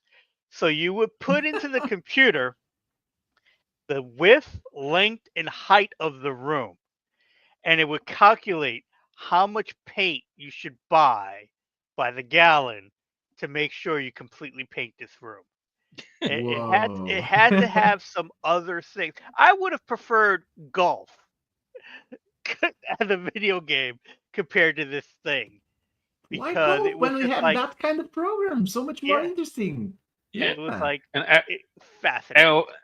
I already threw it out, but Fascinating. for years I had an old Tandy, because when we moved the bullpen, uh, we had to clear out a lot of stuff. A guy came in and he was going to take all of the press releases that we had in our morgue file. Um, he wanted to take all of them home. We had stuff going back to the 1980s, and there were like 5 or 6 Tandies that were stashed in a corner, Ah. which is what a few of my predecessors used to take when they had to go on assignment. And man, the things they told me. So they would they had the Tandies could, in order to send stuff with the Tandies over the phone line, they would have to uh,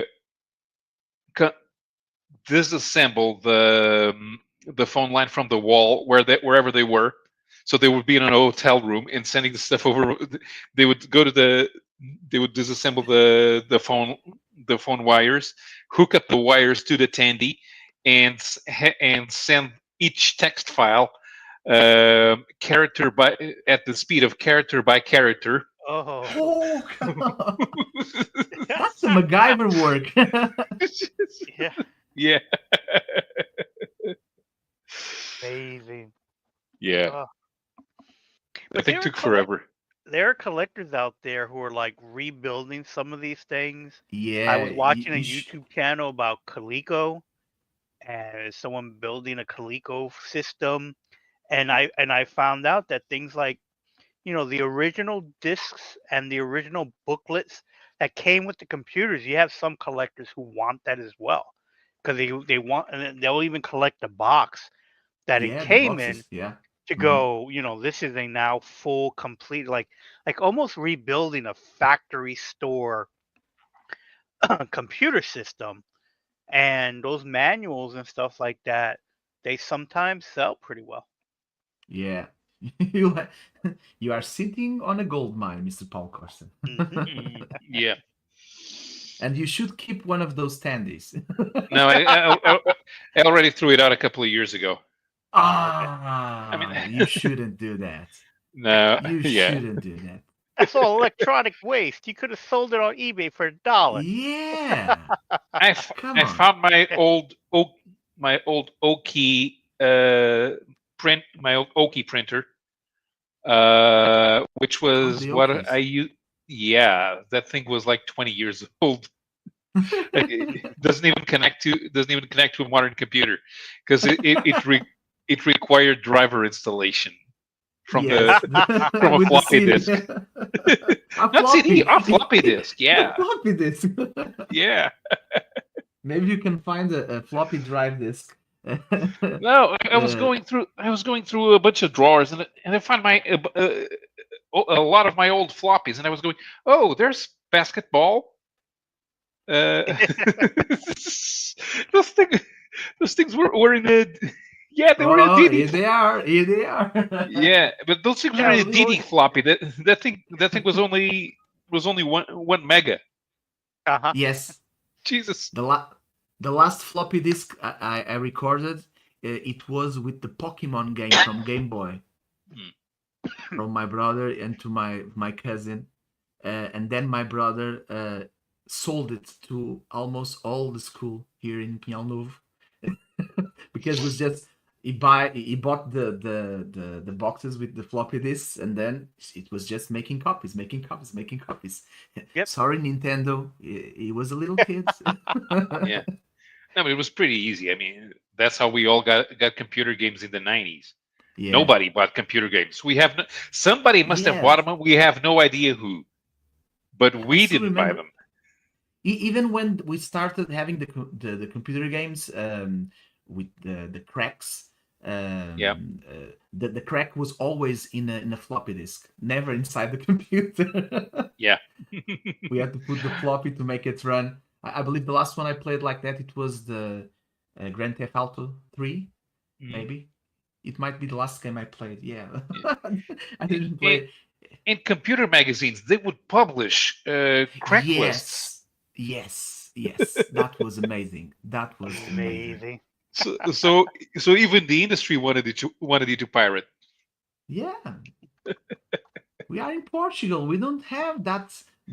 It's not like we don't have the money. We just don't have the games you guys on America have and in Japan. So we need pirate copies. Oh Sorry, no, we Yeah. also did that's life. pirating. Allegedly, there was also pirating going on in America. I know with the PlayStation, you could burn the Yes. discs, and Yeah. there was something about keeping the drive open when you Mm-hmm. put in a disc, because what it is that they made the disc regionals as well. But in some of the older PlayStations, all they did was remove a spring. So if you basically lift the disc open and then put the computer game in, you could play the Japanese games. You just had to keep it open. So it was like it got so easy to like figure out how to crack it without even doing stuff. And then eventually someone figured out is that you could burn these onto a disc Yeah. and you could play the game that way too. And I know that over at Marvel, there was like a whole underground system of games getting passed along. And it's like, oh, we'll burn you a copy of this game and stuff like that. So allegedly, that's what happened. Yeah, the problem for you is that FBI announcement in the beginning of the games for you is real. For us in Europe, oh look, they say they are sending FBI after us if we do a copy of this. Okay, Uh-huh. don't care. And it eventually did get scary with the whole warning, because once things became MP3s, that was amazing to watch. because you had people using programs like LimeWire and stuff like that. And I remember I got a note from my cable company, and it said that somebody downloaded a music file. Ooh. It turned out it turned out to be one of my brothers that did it, because like at that time I had no idea how to do that. So it's like I'm reading this letter, and it said if the music company found out about this, you could be in trouble. And it's like, who's going to tell them? Because what you're telling me is you send a letter to me that basically says that they noticed someone did this. The cable company noticed somebody did this. The only way the music company is going to know this was done if the cable company is the one that tells us. So you keep your mouth shut. I'll keep paying you for cable They were because blackmailing you. basically it's like, yeah, thanks for the warning. I won't do this, but again, can you prove it was me? Because I have no idea what this is about. Yes, it was done on your lines. You gave me access to this. If you didn't want me to go to this site, you shouldn't let me go onto that site. And it was like completely insane that it was like, well, don't tell anybody anything and we could be good.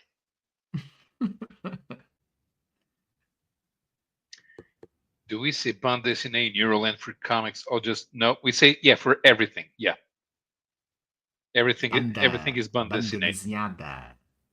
That's right. Banda desenhada. in Spain, no, in Italy, fumetti, but not the same kind of comics, right? We cannot say that fumetti and bande dessinée. I'm going to speak in French. But in Spain, tebeos, right, Paulo? Right, tebeos. Tebeos.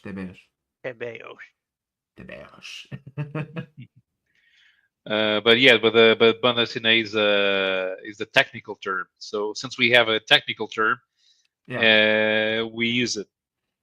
That's always been the problem with comics in the English language. One of the reasons it can't become a serious art form is because you don't have a technical term for it. Yeah. And nobody could come up with one. Not even Will Eisner, not even Scott McCloud. If we say for normies, I'm reading a comic in Portugal. What, you are reading something from comedians? It's always their first thought when we say comics. So banda desenhada and histórias aos quadradinhos. Yeah, that's funny books. Yeah, funny books. That's our cultural equivalent to funny books. Oh, you're reading the funny books? Yeah, we went right to you're reading the funnies meant you were reading the comic section of the newspapers. Yeah. Yeah. But if you're reading the funny books, you're reading those things that will rot your mind. And then we had magazines like this. Oh yeah. In this size. This one over here, it has a funny story. It was the first magazine where I had I wrote a letter over here because at that time we had no comics in Portugal. It was in the end of the Abril contra o Jornal publisher, and then it appeared this magazine. And what is here? Aha! Xenozoid Tales. Exactly. Yeah. And I remember I wrote over here asking if they could publish in this magazine more comics, like Todd McFarlane comics. Yeah, it is. my first letter. It's over here, and the person who answered to it, it was one of our biggest promoters of comics in Portugal. It was Geraldino. You remind that, Paul? Oh yeah. Yeah. The late great Geraldino. Yeah. His answer is very polite. I was asking if they can publish the Star Wars adaptations in the magazine, if they can publish some manga, if they could publish the Spawn number 10 written by David Sim, and his answer is always saying, "It's not our kind of work, but good for you if you like those things." Yeah, In because a very polite way. all of the people who were in editorial in comic book publishing, they only liked European comics. Yeah. And he puts after my letter, he put this illustration, maybe by our Chaikin. Mm. It's not. It's just saying Lucasfilms, but I think it's our Chaikin. Yeah, I think that was Cynthia from a Star Martin, a Wars character. book. Yeah, Cynthia Martin, a character from Star Wars. I think it's our Chaikin. It may be. Yeah, the style looks like that. For me, this was the entering on the adult age, reading the European books, because before we had those funny books with Disney and the Brazilian ones and the comics published in small formats. That was my entry door for American Yeah, comics because in that magazine over for 1994. for that magazine over there, I could buy 3 Spider-Man comics. Yeah, yeah, that's right. The cost was, it was already in euros. It was €5. Yeah, that thing was So goddamn expensive. yeah, over here, yeah, I remember that when I first bought. I have the old collection. This is the second series. I remember that sometimes when I got there, I just thought, oh, okay, it's the only comic book magazine we had, so it was not very expensive. But before, when it started, we already had the other ones that were less expensive, and I was like saying to the person who was there, oh, this one is so expensive, but okay, I will take it.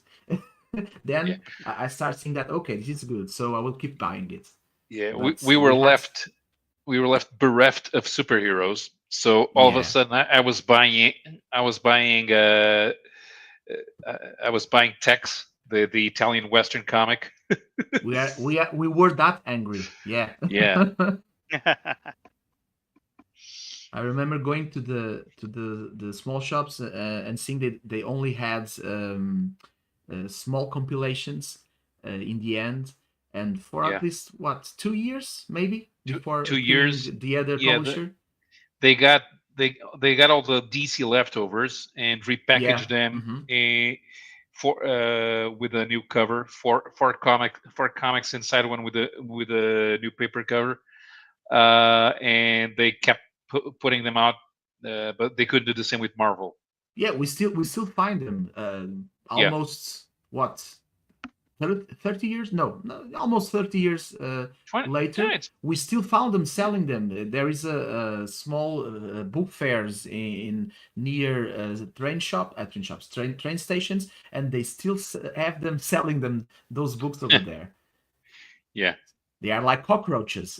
But the funny thing was with the bunch of 1986 comics. Now those, because those were repackaged in hardcover format, and there are 9 volumes.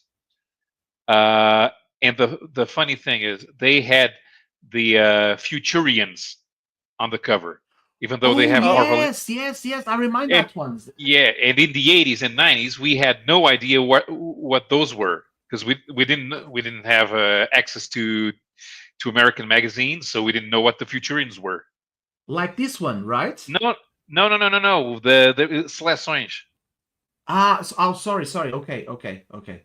I thought it was this one. These ones, they had hardcover, Yeah, yeah. and they Those were. collect the some of the John Byrne Fantastic Four, and the Spider-Man is Yeah, from, let me see, the uh maybe Romita. Yeah, maybe Romita.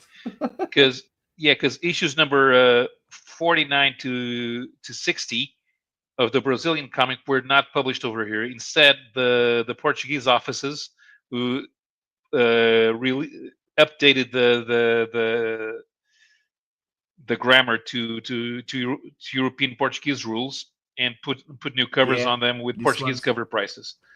And this one feels like that's that. yeah, and that reprints those.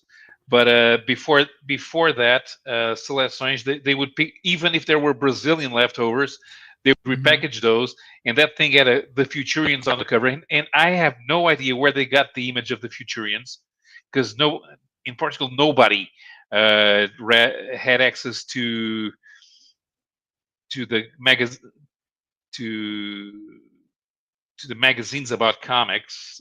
We had the Futurians were never published by the Brazilian publisher, and we always wondered growing up, who are these? They kind of look like the X-Men, but they're Right. not. Yeah, yeah, yeah. And it was not until 1997 that I finally saw the cover to the Futurians graphic novel.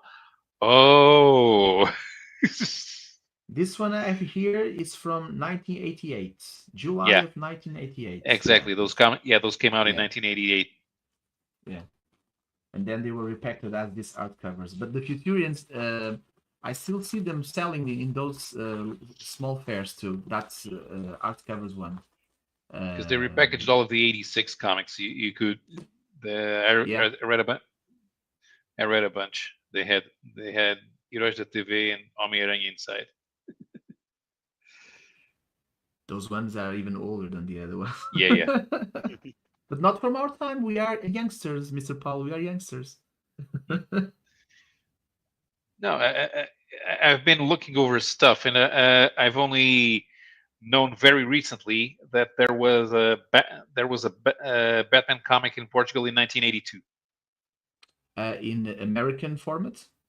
American format, U.S. format. Yeah, Yeah. yeah. I had the number 0. I found it one day in a No. old flea That's market Brazilian. in Brazil. Yes, but the No, not Brazilian ones. Brazilian. Oh, They were the published by Portuguese. APR Portuguese. They were published by APR, and those came out in 1982. And they Oh, have a okay. bunch of Jim Aparo stuff. All right. Because Never saw that because one. we had an anthology called Mundo de Aventuras, and there are every once in a while you'd find American characters in there, because they published Deathlock, they published Kazar from Astonishing Tales. There's Nice. there are a couple, there are Tarzan stories from DC. There were Tarzan stories from Gold Key, but they have DC as well. There was one issue with a Fire Hair from All Star Western. Or was that Weird Western Tales? One of those. There's Warlord stories in there. There's a couple of them with the Green Lantern, Green Arrow by Neil Adams, and those were kind of interspersed with European comics and Phantom and Mandrake, and that was very weird because it was not normal to get the rights for those. And what I think happened, the guy who published those comics, because they were black and white, they were weekly, they were really low quality, but they were cheap. They got the film from Spain, because you could tell from the translations they were not direct translations from English. They were double translations. They were translated to Spanish and then from Spanish to Portuguese, because the translation is so bad. And I kind of saw it once when they reprinted a Flash Gordon from that time in the '90s, and I was reading that, man, this thing was translated from Spanish. Still, I would love to know how did they get to the idea of publishing those American comics in Mundo de Aventuras, Yeah, because what? I don't think they cared where they came from. I think the material was available, and if you could print it, if you had the Okay, printing okay. materials, you'd Mm-hmm. print them. All right. So it was just like, okay, we need to fill these pages, and this is Yeah, cheaper. Maybe the rights were cheaper, and okay, so let's try this and see if the readers like them. I don't think they even paid for the rights. I'm pretty. Oh, I okay. wouldn't be surprised. Okay, so here's the thing. You license whatever from Marvel or DC in 1974, and it goes to some European country that you can't point to on a map. Hmm. And how the hell do you know what they're going to do with it afterwards? It's like the audio download from Wilson. Yeah, yeah, because before the 1980s, they didn't care. It was extra money. Somebody would pay for it, and after it Yeah, got to the other country, who cares? Who cares? It was paid already. The money Yeah. is on the other side, so do whatever you want with that. Mhm. That is Yeah, why in Brazil they. Sorry. no, you might actually go to tell the story I was about to tell. Go on. No, I was just saying that in Brazil they have those different versions of Avengers with different colors. They get it. They got it in black and white, and then okay, what are the better colors? Whatever, paint it in which way you want it. So Yeah, I would suspect, once they licensed it out, they weren't really paying all that much attention, because there is I have not seen these books. I've only ever heard the rumor. I don't know if it actually is true or not because I never saw the comic books. But there's supposed to be South American Spider-Man books that continued the story of Peter and Gwen because they didn't like the idea of killing off Gwen. So there yes, are apparently Mexican ones, original right? stories in Mexico that are Peter and Gwen continues the story. I've never seen it. I've only seen covers. I don't know what the interior looks like. And again, it's like they ran for quite a few amount of issues Yeah. and About no one really knew about them until fairly recently. they last about I think about 10 years. I first heard about them 15 years ago. I know that they reprinted those in Germany uh, around 2017 or 18, but they never reprinted them in English. Right.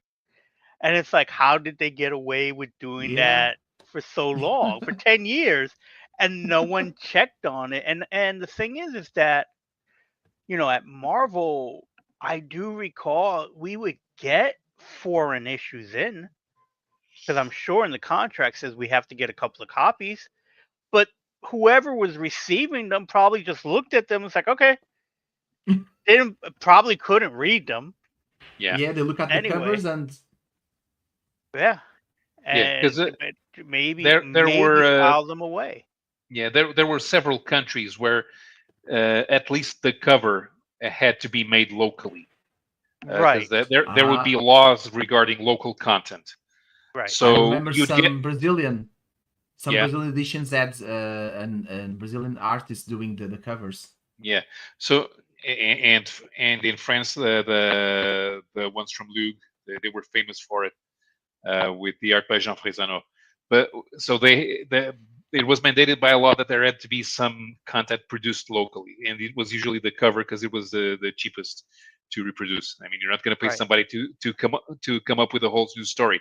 The Mexicans did because they knew they could sell it, but right. the French wouldn't do that, so they just did the cover. So you probably want to. If you got a foreign Marvel edition and it came with a whole new cover that you never saw, would you really care what's inside? Right, probably not, because it's like I don't know what happened to those books. I Mm, ran the library. We didn't have the copies of the foreign books, but I know I've seen foreign books floating around, and it might have been treated like because we would get the Spider-Man office would get the dailies from the newspapers mm. just to approve them, but it was like a stamp approval kind of a thing. Like I don't think they stopped any storyline, or it was like it literally would come in, someone looked at it, and they would be like Xerox copies. And Right. so again, I don't think those were kept. So I guess the foreign books might have fell into that Well, type of thing where they weren't really looking. but Yeah. the daily strip that thing was signed by Stan and ghostwritten by Shooter. Right. So if the editor in chief is ghostwriting it, it's approved. Right. Oh, So I saw this week also that the Clever Press publisher is launching a hardcover with those comic books, Spider-Man comic strips.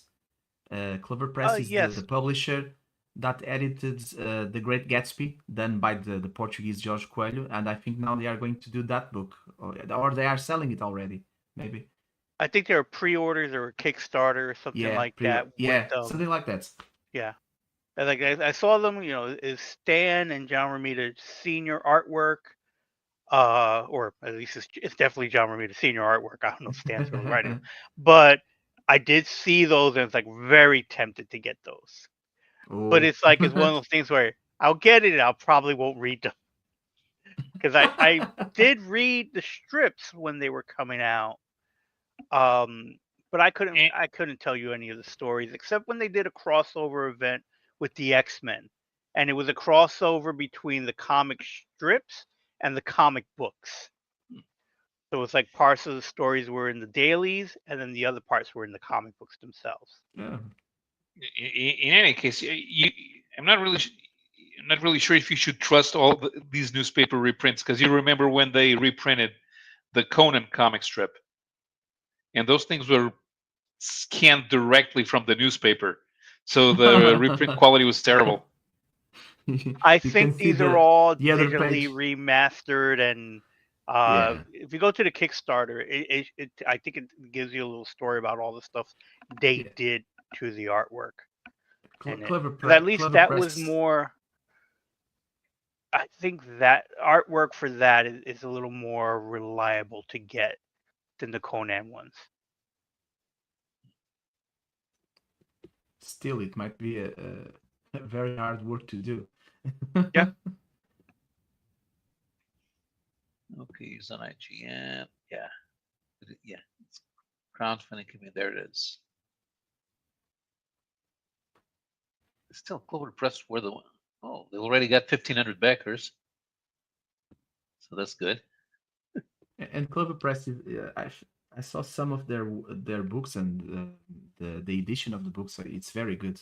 They are a really good. They have a really good team in their publishing house. Oh, it's Library of American Comics that's working with them, so it's Dean Mulaney. So that's probably good quality. It's not like the old reprints.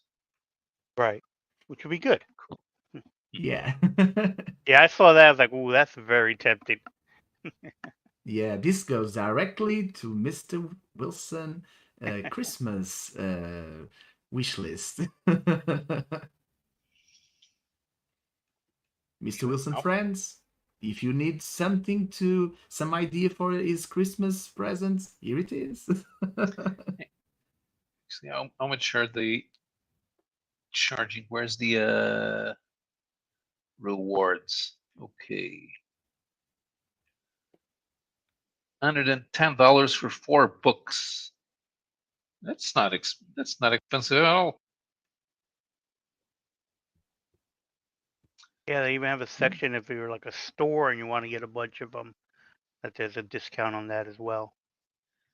Yeah, for another $30, you get a mouse pad. Wait, that's a $30 mouse pad?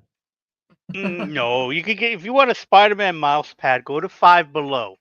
That's where I got this one. No, because $5. first tier is $110 for all 4 books. Right. Second tier is the books plus a mouse pad for $140. So why are you paying $30 for a mouse pad? Yeah, that's just. $170 for books, mouse pad, and stickers. Yeah, I don't think you understand how this with works. stickers, with stickers, that kind of reward is sure thing. Jared will get that one. If it has stickers, it's for Jared. Yeah, $270 tier. That's the most popular one so far. Okay, $270. So that gets all 4 softcover volumes in slipcases, the mouse pad, the sticker pack, a puzzle, a lithograph, a pocketbook, and a mini comic. Ah. They Okay. sold me out with the puzzle. 270. That's pretty good. Okay. Becoming more tempting at every word.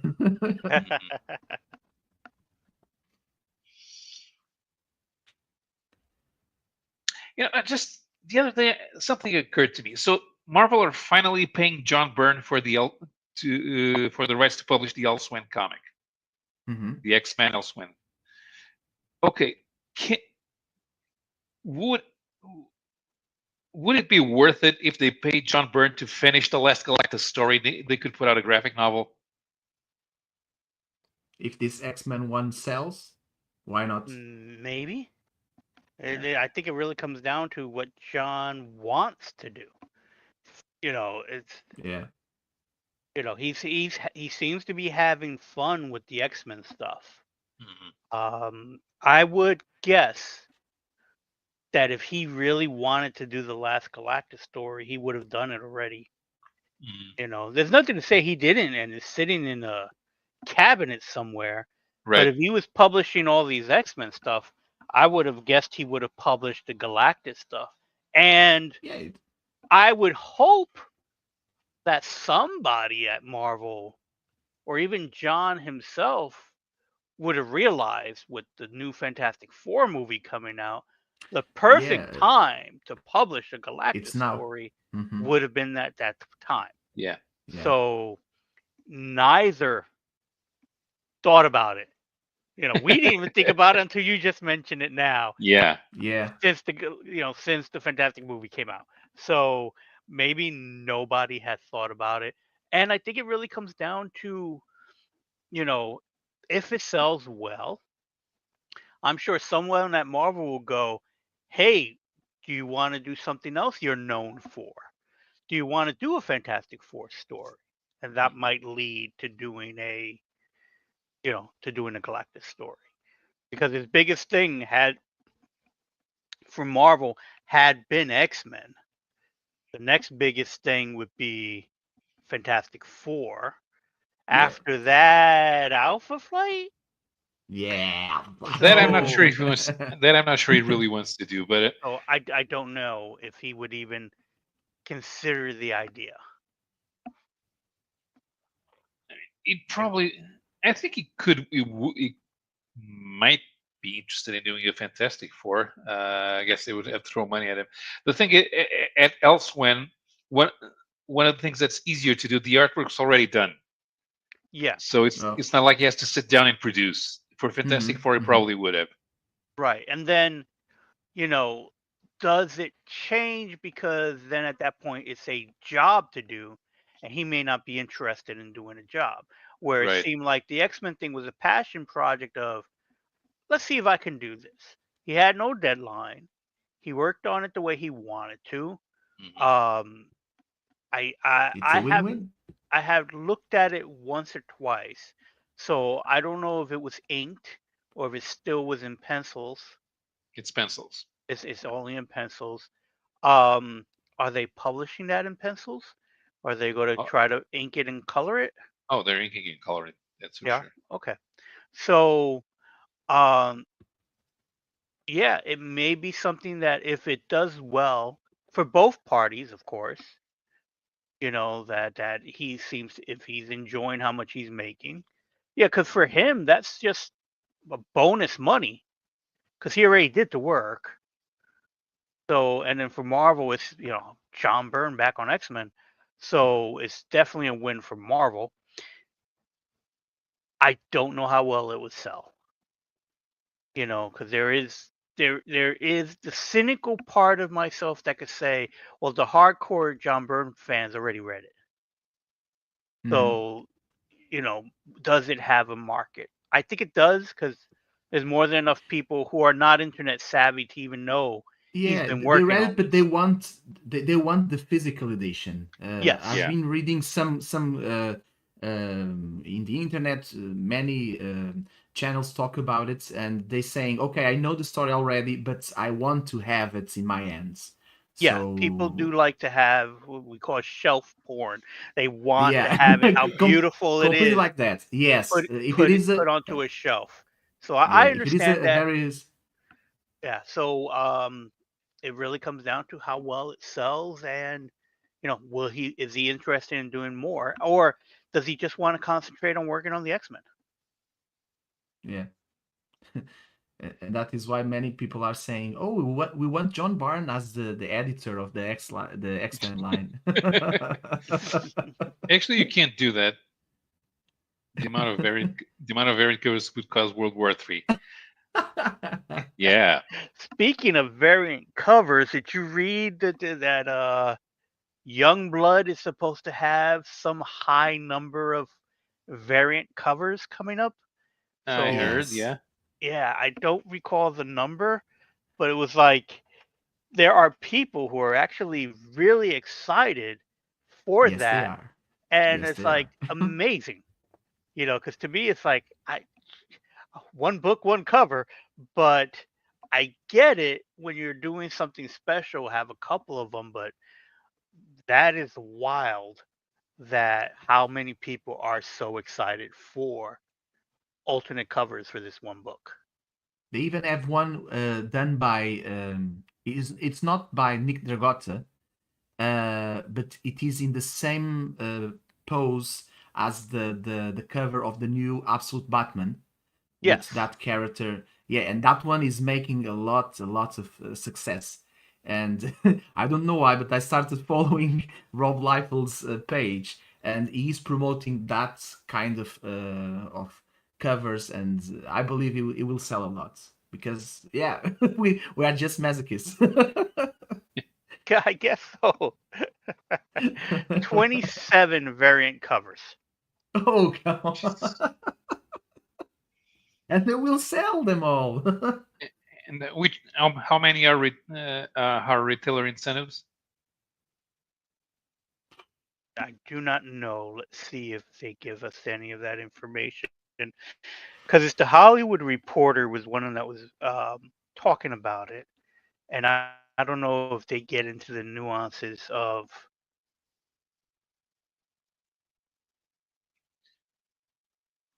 Well, maybe Bleeding Cool has something for us. It's amazing how Rob can get into Hollywood Reporter.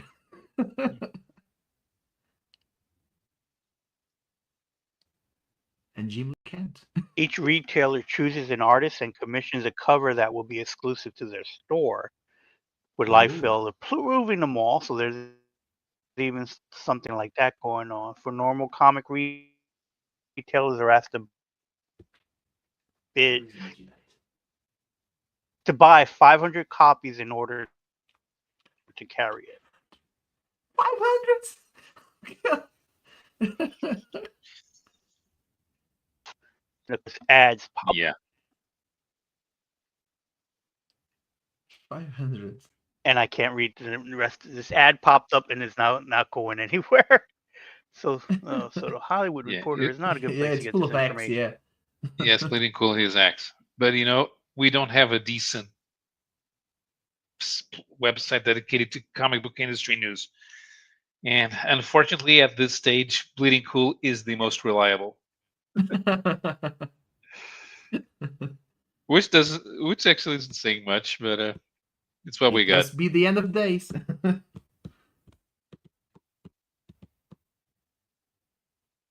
Yeah. At least they did a good job with But covering the diamond situation. Yeah. yeah, Cosmic Book News. That's Cosmic Book News that still exists. Haven't been there in a while. yeah, I've stopped using them as a source a while back. Yeah. They became way too. I don't know if they were really reporting correctly or I dropped a lot of them because they were all just talking about movies and Yeah. the Yeah. name. If you put comic book in your name of your site, it should have some comics or at least a section dedicated to the comics.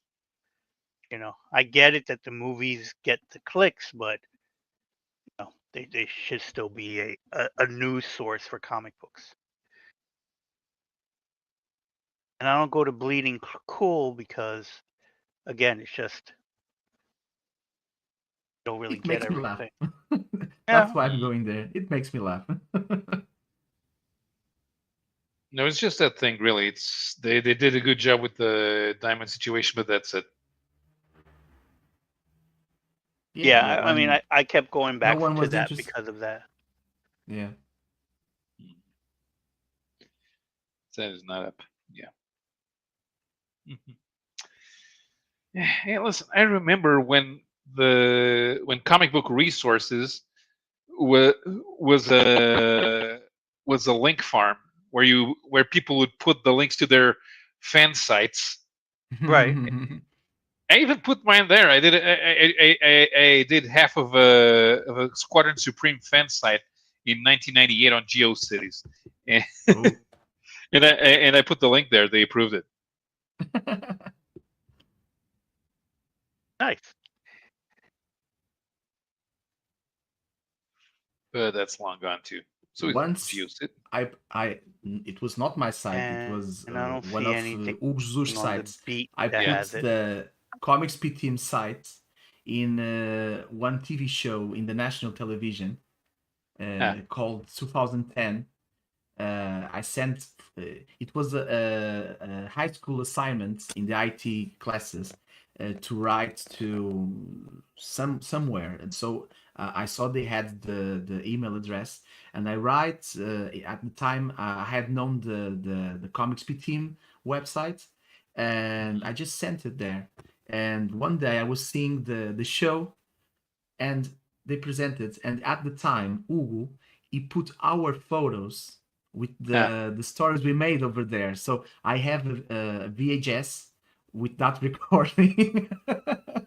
And I'm hoping that that VHS doesn't broken, because it was the only time I got on national TV. I believe you were there too. Yeah. Your picture was no, that one was from Ugu. It was like Alfie's face, and the other Alfie it was Spider-Man, and Yeah. yours you had a story over there, right, Paulo? I had a Darkman. story. It was No. Darkman. No. Yes, something like that. Yeah. I think that your photo was something Ugu mashed up Yeah. with the Yeah. character Yeah. and your face over there. So you appeared Yeah. in the national TV too. I don't know if you appeared in other shows, but in that one. I, my voice appeared in other places as a live as a color commentator. Oh. Yeah. Okay. Cosmic Book News is registered to Cloudflare, and you can buy it. For just No, thank you. a year? I Third, don't know. Maybe it might be a third, good business. 30 and 48 a year. Yeah, I'm not sure. I'm not interested.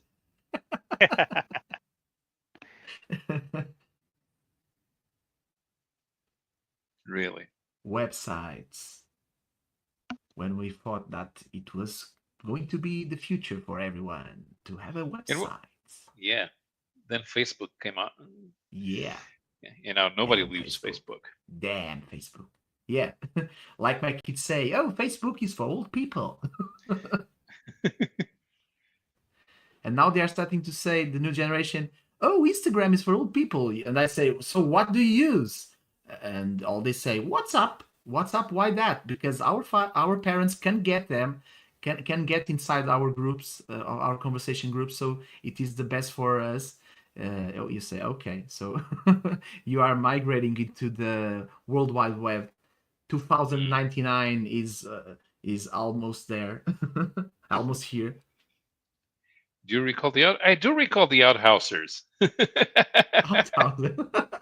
Yeah, they That were looks good for kind of. making fun of the news while giving you the comic book news. Yeah, exactly. There They was made a fun of it. Brazilian site that is similar to that, the Melhores do Mundo, that they did every story. It had a small joke, and they sometimes when there was that time that the covers were all black, or they have Mhm. silhouettes, and they always pick the silhouettes, and they said, "Oh, you can clearly see a lizard with a cock." And I said, why? They call it the lagarto de pinto. Lagarto de pinto. Yeah. I think those guys worked on the Brazilian Wizard as well.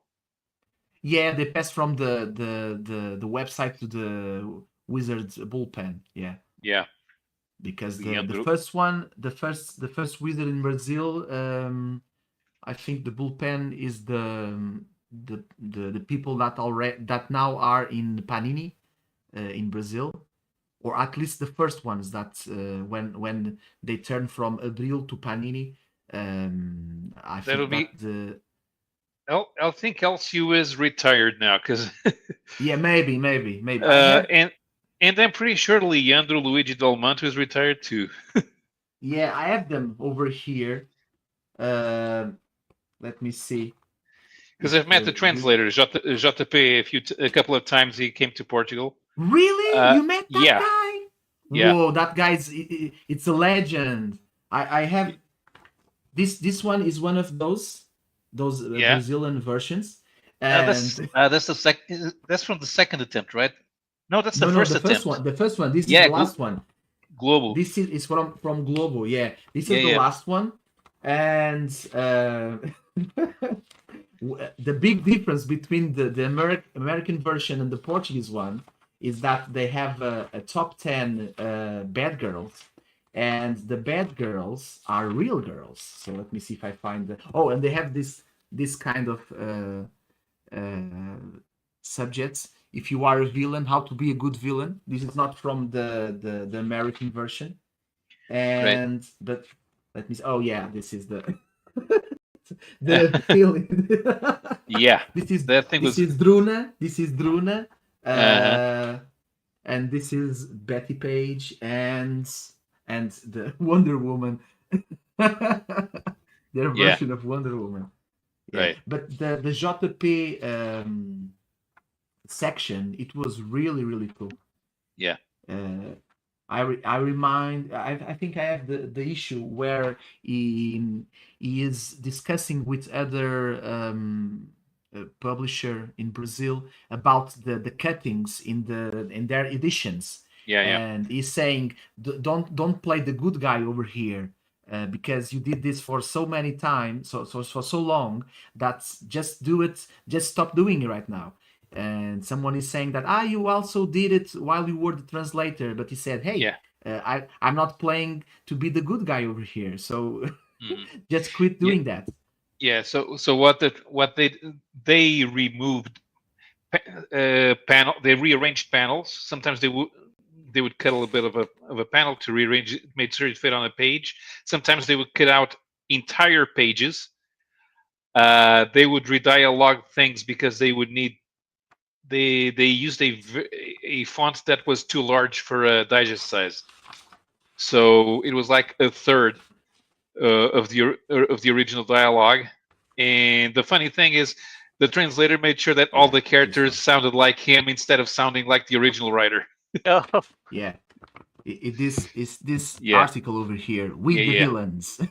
He's saying to the other guy, "Okay, I confess I did many of those cuts, but you did more than me."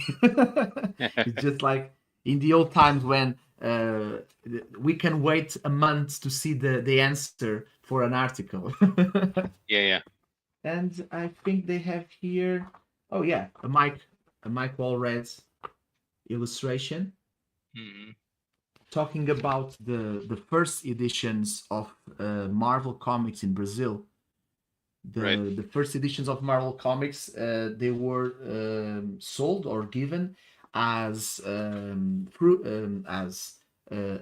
awards at the Shell um, Gas gas stations. station. Yeah, and those over here are the versions of the first Mhm. Brazilian comics. Yeah, And they have the, oh yeah, the nice. Conan. Conan was Orvat. Yeah, yeah. It's those kinds of editions like the Mexicans were talking about. They did Yeah. what they want. They gave the money, so they could do whatever they want. Everett Hartso had comic light up with the Hussies in some Razor book one shot deal. Carmen Electra is on a page. Total 90s, yeah. Yeah, because yeah, of course at Wizard they didn't care if little kids bought little kids didn't buy Wizard Brazil. That thing was for experienced nerds. I think that I don't know, Paul, because the letters from the writers from the writers from the readers, they Mhm. had the age of the person who wrote the letters, and they were like 12, 14 years old. So at least in Brazil, I think the yeah, experienced readers would buy Wizard, but even the youngsters would buy this too in that Mhm. time. So because it had some gifts in the first editions, like T-shirts and stickers. But yeah, it is for more advanced readers. But still, I think they have had it for young kids too. Yeah. The price guide took up only 3 pages in the Brazilian edition. Yeah. And there were some letters from readers saying you shouldn't do that because you are making that people start selling these comics so expensive. It's not fair. And the Yeah. guys just said, so go to America and see if it's not fair. Right, but yeah, but because the concept of keys is pretty much irrelevant if what you're doing is reprinting U.S. editions, Yeah, because you're not reprinting them in the same order. I mean, if you get the rights to a comic that's been going on since the 60s, but you get the rights in 1984, you're not right, starting from the 60s. right. That's true. So you pick up on some random. If you start the Hulk on some random issue, For us, it and was then the first time we read Star it, Wars but is Star Wars is the backup strip. yeah, I did find it interesting that there, when I went looking at foreign comic books, the when they reprinted something like Spider-Man, I'm guessing because of the popularity of Spider-Man, they always did start with issue 1, and the same key issues are just as expensive in that printing of it, which I found when a yeah, fascinating. publisher when a publisher did that, that guy had no idea what comics were. Because if you try to start from Amazing Spider-Man #1 in 1985, why are you starting from a book that's 20 years old? Do something with the modern version, because it's more palatable to modern readers. yeah. You're not. Nowadays, here in Portugal, the most reprinted story is the Straczynski one with Romita Jr.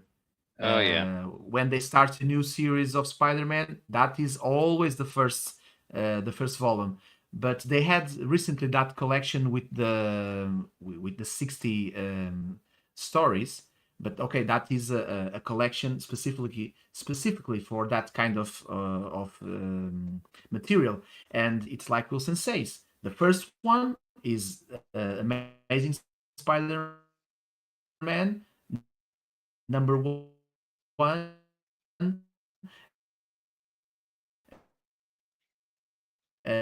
Freezing up. Yeah.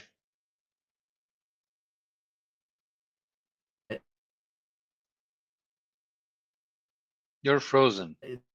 Yeah, you're completely frozen. Yeah. Well, we'll get back. and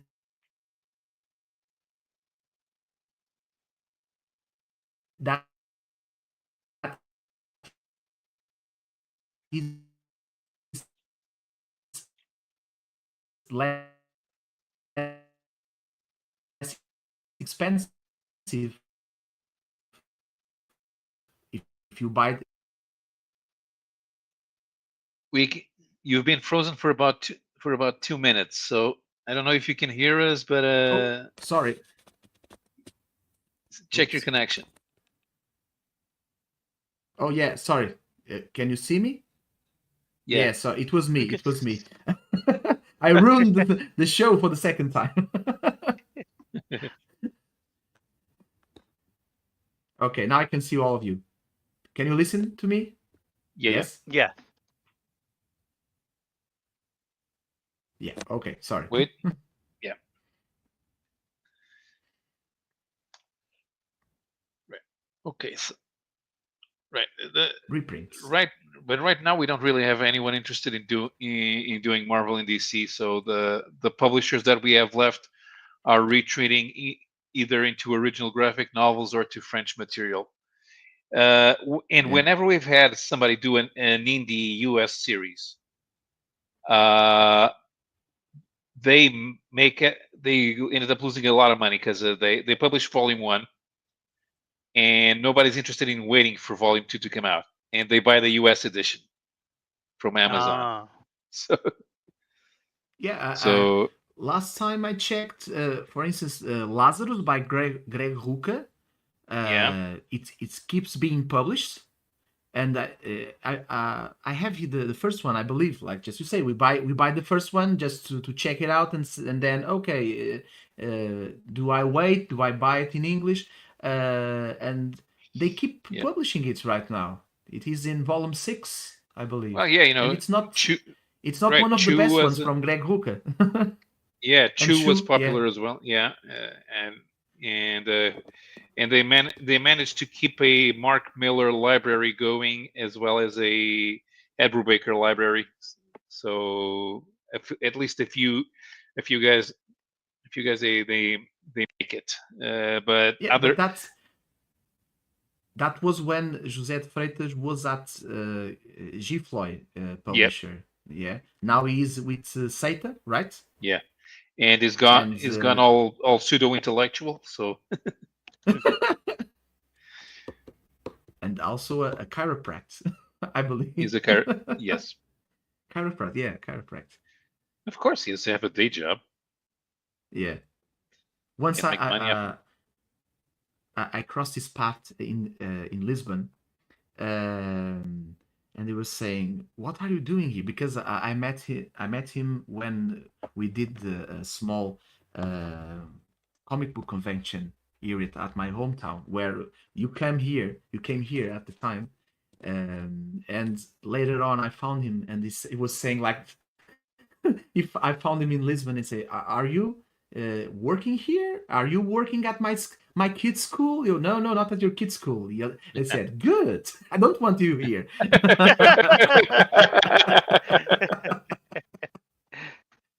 I still remember when Jimmy Palmiotti and Amanda Corner came at one of the Portuguese cons, and I was talking with Amanda and Jimmy, and I was saying that when you come back again, you should come to the hometown of my grandparents in Alentejo.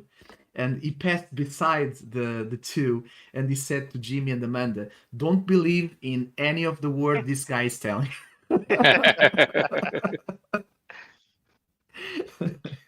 Yeah. Apparently, we're having Kevin Maguire for Amadora this year. Yes, yes. The So man, now the I'm myth, thinking about the going. I punch. wasn't gonna go, but now I have to. But now maybe. Hey, it's a good reason to go. Mm-hmm. Yeah.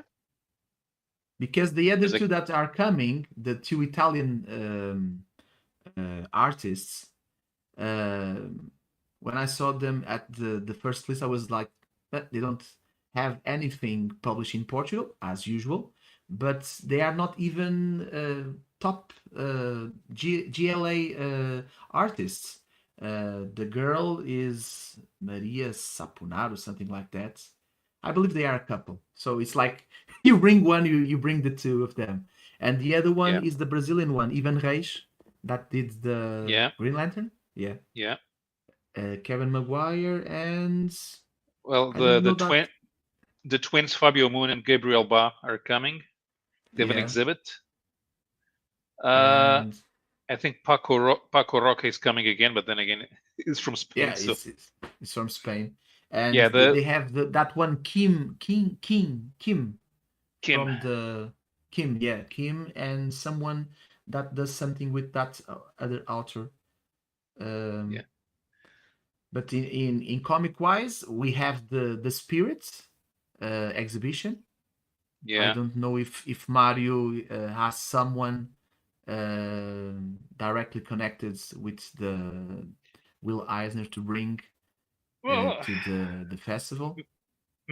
If he Maybe did, Dennis Kitchen will come again. oh, okay, maybe. Because well, there are a couple. I don't know. I don't think if Mario looks at what other people are doing. Because I'd probably try to get Alex Grand or one of the other comic book historians to come. Mm-hmm. But yeah, Because this year is the Spirit, is the Peanuts, and GLA, mm, right? Is the main is the three main exhibitions at least from American comics. Then Yeah. they have other Yeah, it's exhibitions with the European one. Peanuts' 75th anniversary. Yep. Yeah, that is the one that I'm more interested to go and see what they can do. Last year, the one with Mafalda, it was pretty good. Yeah. It was the second time I took my daughter to a comic book convention festival, and the first one she was very young. She was maybe 4 or 5 years old, but she liked all the colors, all the pictures, and now with 10 years old, she just loved it. And the best part for her was at beginning I thought she will not like this very much, but the signings, and especially the signings with the Portuguese authors, and she became number one fan of João Mascarenhas. João Mascarenhas is one of our we can say one of our more one of the coolest authors we have in Portugal, Yeah. He's and he's very he's one of tall. yeah. He's He's very one of our tall, and biggest. He's one of our biggest artists because he's 6'6". Ah, okay. no, but he's also a very good artist. And Yes.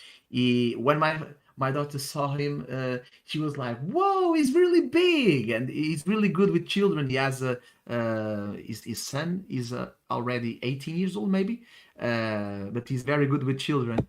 And what we did was, my daughter has a small sketchbook. The first one she had here is from 2014. Um, the first one was by Warren and Gary Please from the. I don't remind very well the book they did, but they were here in 2016. Sorry, it's not 2014, but 16. And now, last year, we decided that we are going to ask in every convention draw a drawing that is her, not a teddy bear. She has this little doll from since she was a baby, and she's asking to every author to draw the small lamb. So Ah, you have here this one. Yeah, every version. The doll is called Laureco, and she's asking all the authors to do the character. ah. And Nice. when she gets to João Mascarenhas, yeah, this is one from João. Yeah. She was really proud of this one. She was like, "Whoa!" She really loved it. So this year we are going to try to get some more Laureco impressions. One day maybe we do a book with the character. All right. Yeah, because sometimes we just have to cut them in the right age. Because with my students, they have interests. I see many of them, okay, reading manga, but nowadays there are more girls reading comics, especially graphic novels, and there are many different genres right now of graphic novels for girls. And many times I see my students, they have 10, 11, 12 years old, and boys are just interested in soccer, while girls, they are reading comics. And nowadays I believe that the future of comics, at least in Portugal, is getting to be with the girls. The girls are the biggest slice of readers right now, at least at young ages. And if we and even the girls that do that kind of bookstagrammers, they have real genuine interest for comics. And okay, if we call them comics, they are not interested, but we call them graphic novels. It's more something they will like to read. But yeah, I still believe that comics are not dead. Yeah. Sometimes I wonder. You know that even the guys who publish French comics, they're not really they don't really have a publishing plan about interesting stuff, and they go after things that won awards, but then they're really boring to read. Yeah. Is that just equity? It's not equity. It's I don't know. I think it's something in the water.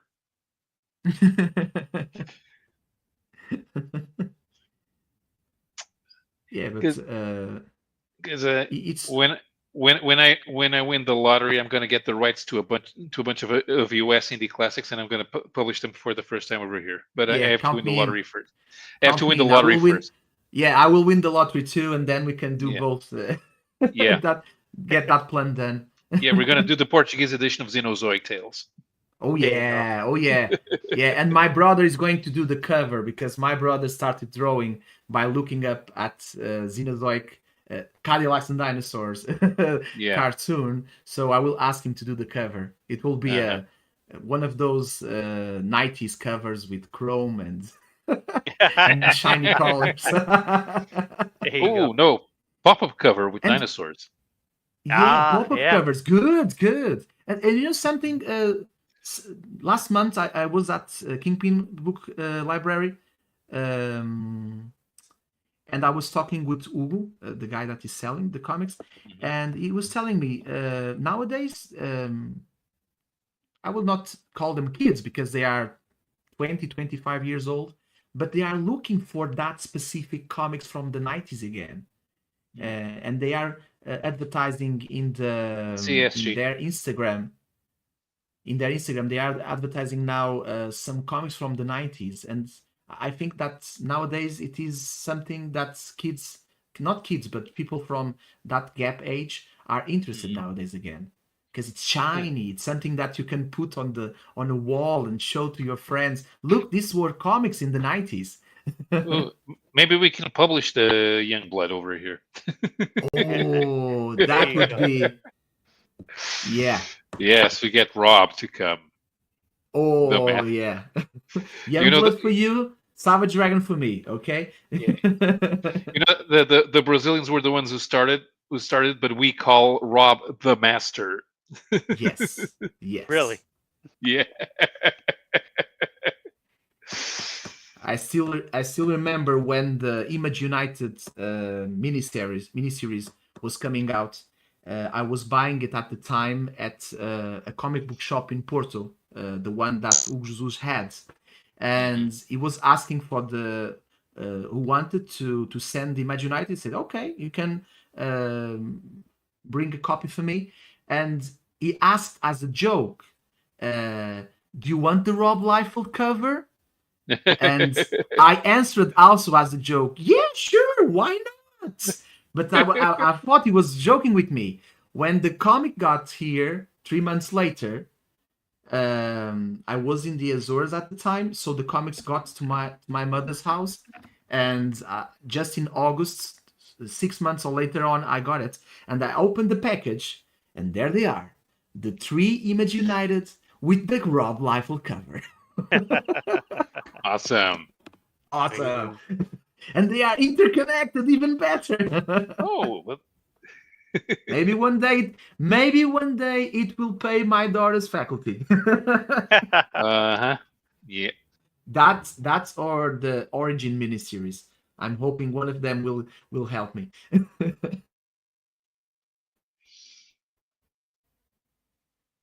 All right. Mr. Rob. So talk, so talking about something that has nothing to do with Rob Liefeld, another comic that I may be selling.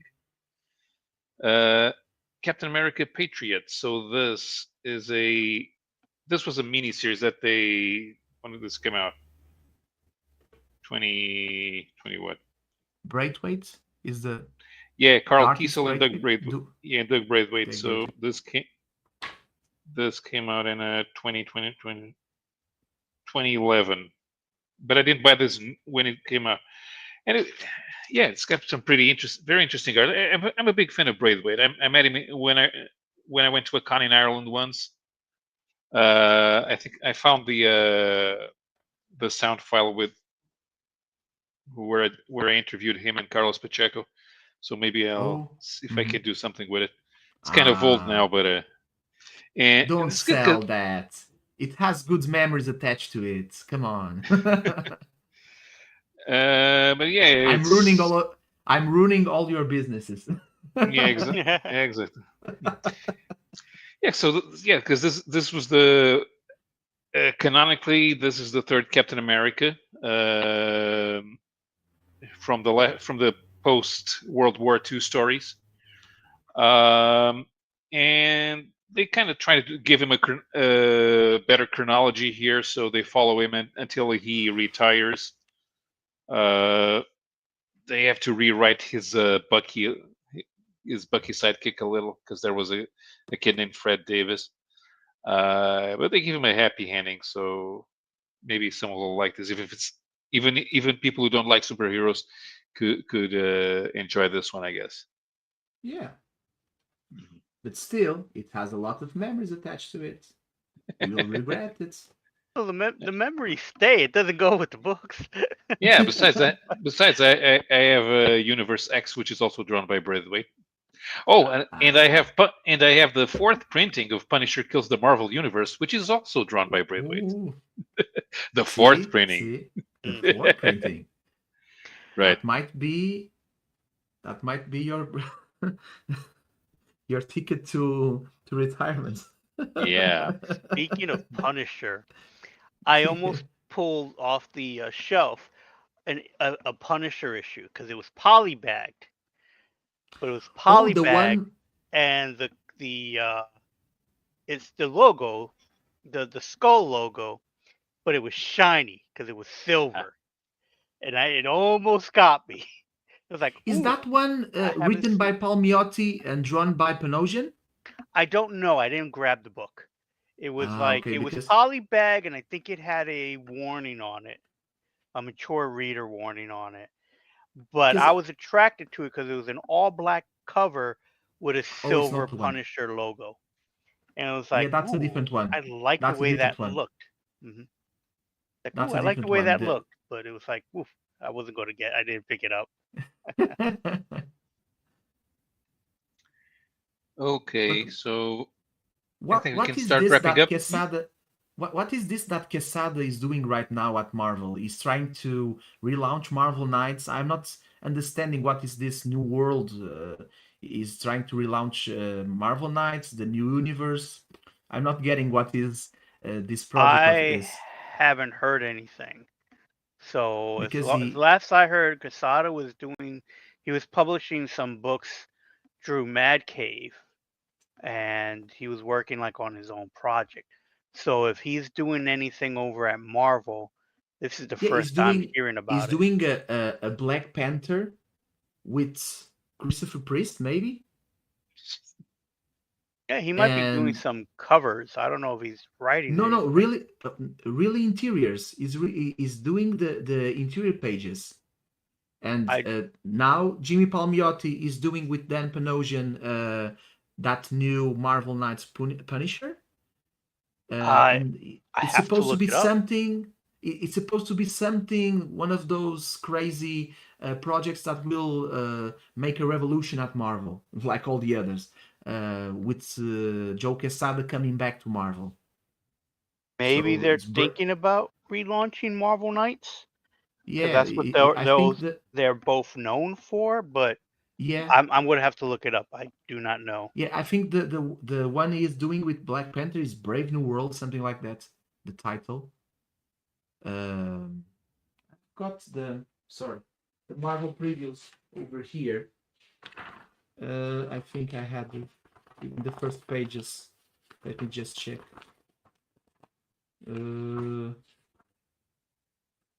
Where it is? I saw it over here. X-Men, more X-Men. Where it is? Oops. Hulk, Doom. This is the Punisher Mhm. by Yeah, by Palmiotti yeah, and that's the Marvel Panosian. Knights logo. Yeah, and the world's what is the name? Marvel Knights, The World to Come. This one is the one that Joe Quesada is drawing. Yeah, story by Quesada and Christopher Priest. art with Joe Quesada, art and cover. Yeah, it's a relaunch. It's a relaunch. Maybe a relaunch of the Marvel Knights line. Maybe. It's probably an anniversary coming up for the Marvel Knights as well. Yeah, So I'm sure that they decided to put something together. But I, yeah, like I and said, I'm going to have to look that up. yeah, and the Black Panther is a white guy. It's probably Everett K. Ross. Oh, well, it's called Ketema. Chala goes against Oh Ketema, yeah, head to somehow, head. yeah, somehow T'Challa and Monica Lynn had a white child, even though they're both black. Yeah, Somebody yeah, somebody failed biology 101. Okay, yeah. And all the right. one, I the think we funny, can start. We can start wrapping this up. So yeah. And next for the week. final, oops, Rip Riddleslav, the Ravage. How is the title? Everything you know about Ravage is wrong. Yes, it is. Of Of course. course it is. My soul American comic version of Ravage. Oh, how I wish to have his complete collection. Okay. Shouldn't be hard to get. So it should still be me hosting next week. I'm not sure, but Jared will come back and he can tell us how many poor souls he let down this weekend. So next week I won't be here because I'll be at the New York Comic Con. You lucky So, man. and the Friday after that, I'll be at a friend's wedding. So I don't think I will be on. I might be able to call from the road for a little bit, but every time I've tried to do that on my phone, it never works. Yeah, the So last time We love the last we time that love to didn't see happen. that. We love yeah, to see that. So even if it is just for some seconds, thumbs I'll up for I'll that. I will attempt it. Okay. Okay, thank you everyone who stopped So by. Thank no you, Diogo, stars for today. thank you, Diogo, for filling in for Jared, and we will be back next week. Keep on reading old comics. Bye bye. Take care. Nice.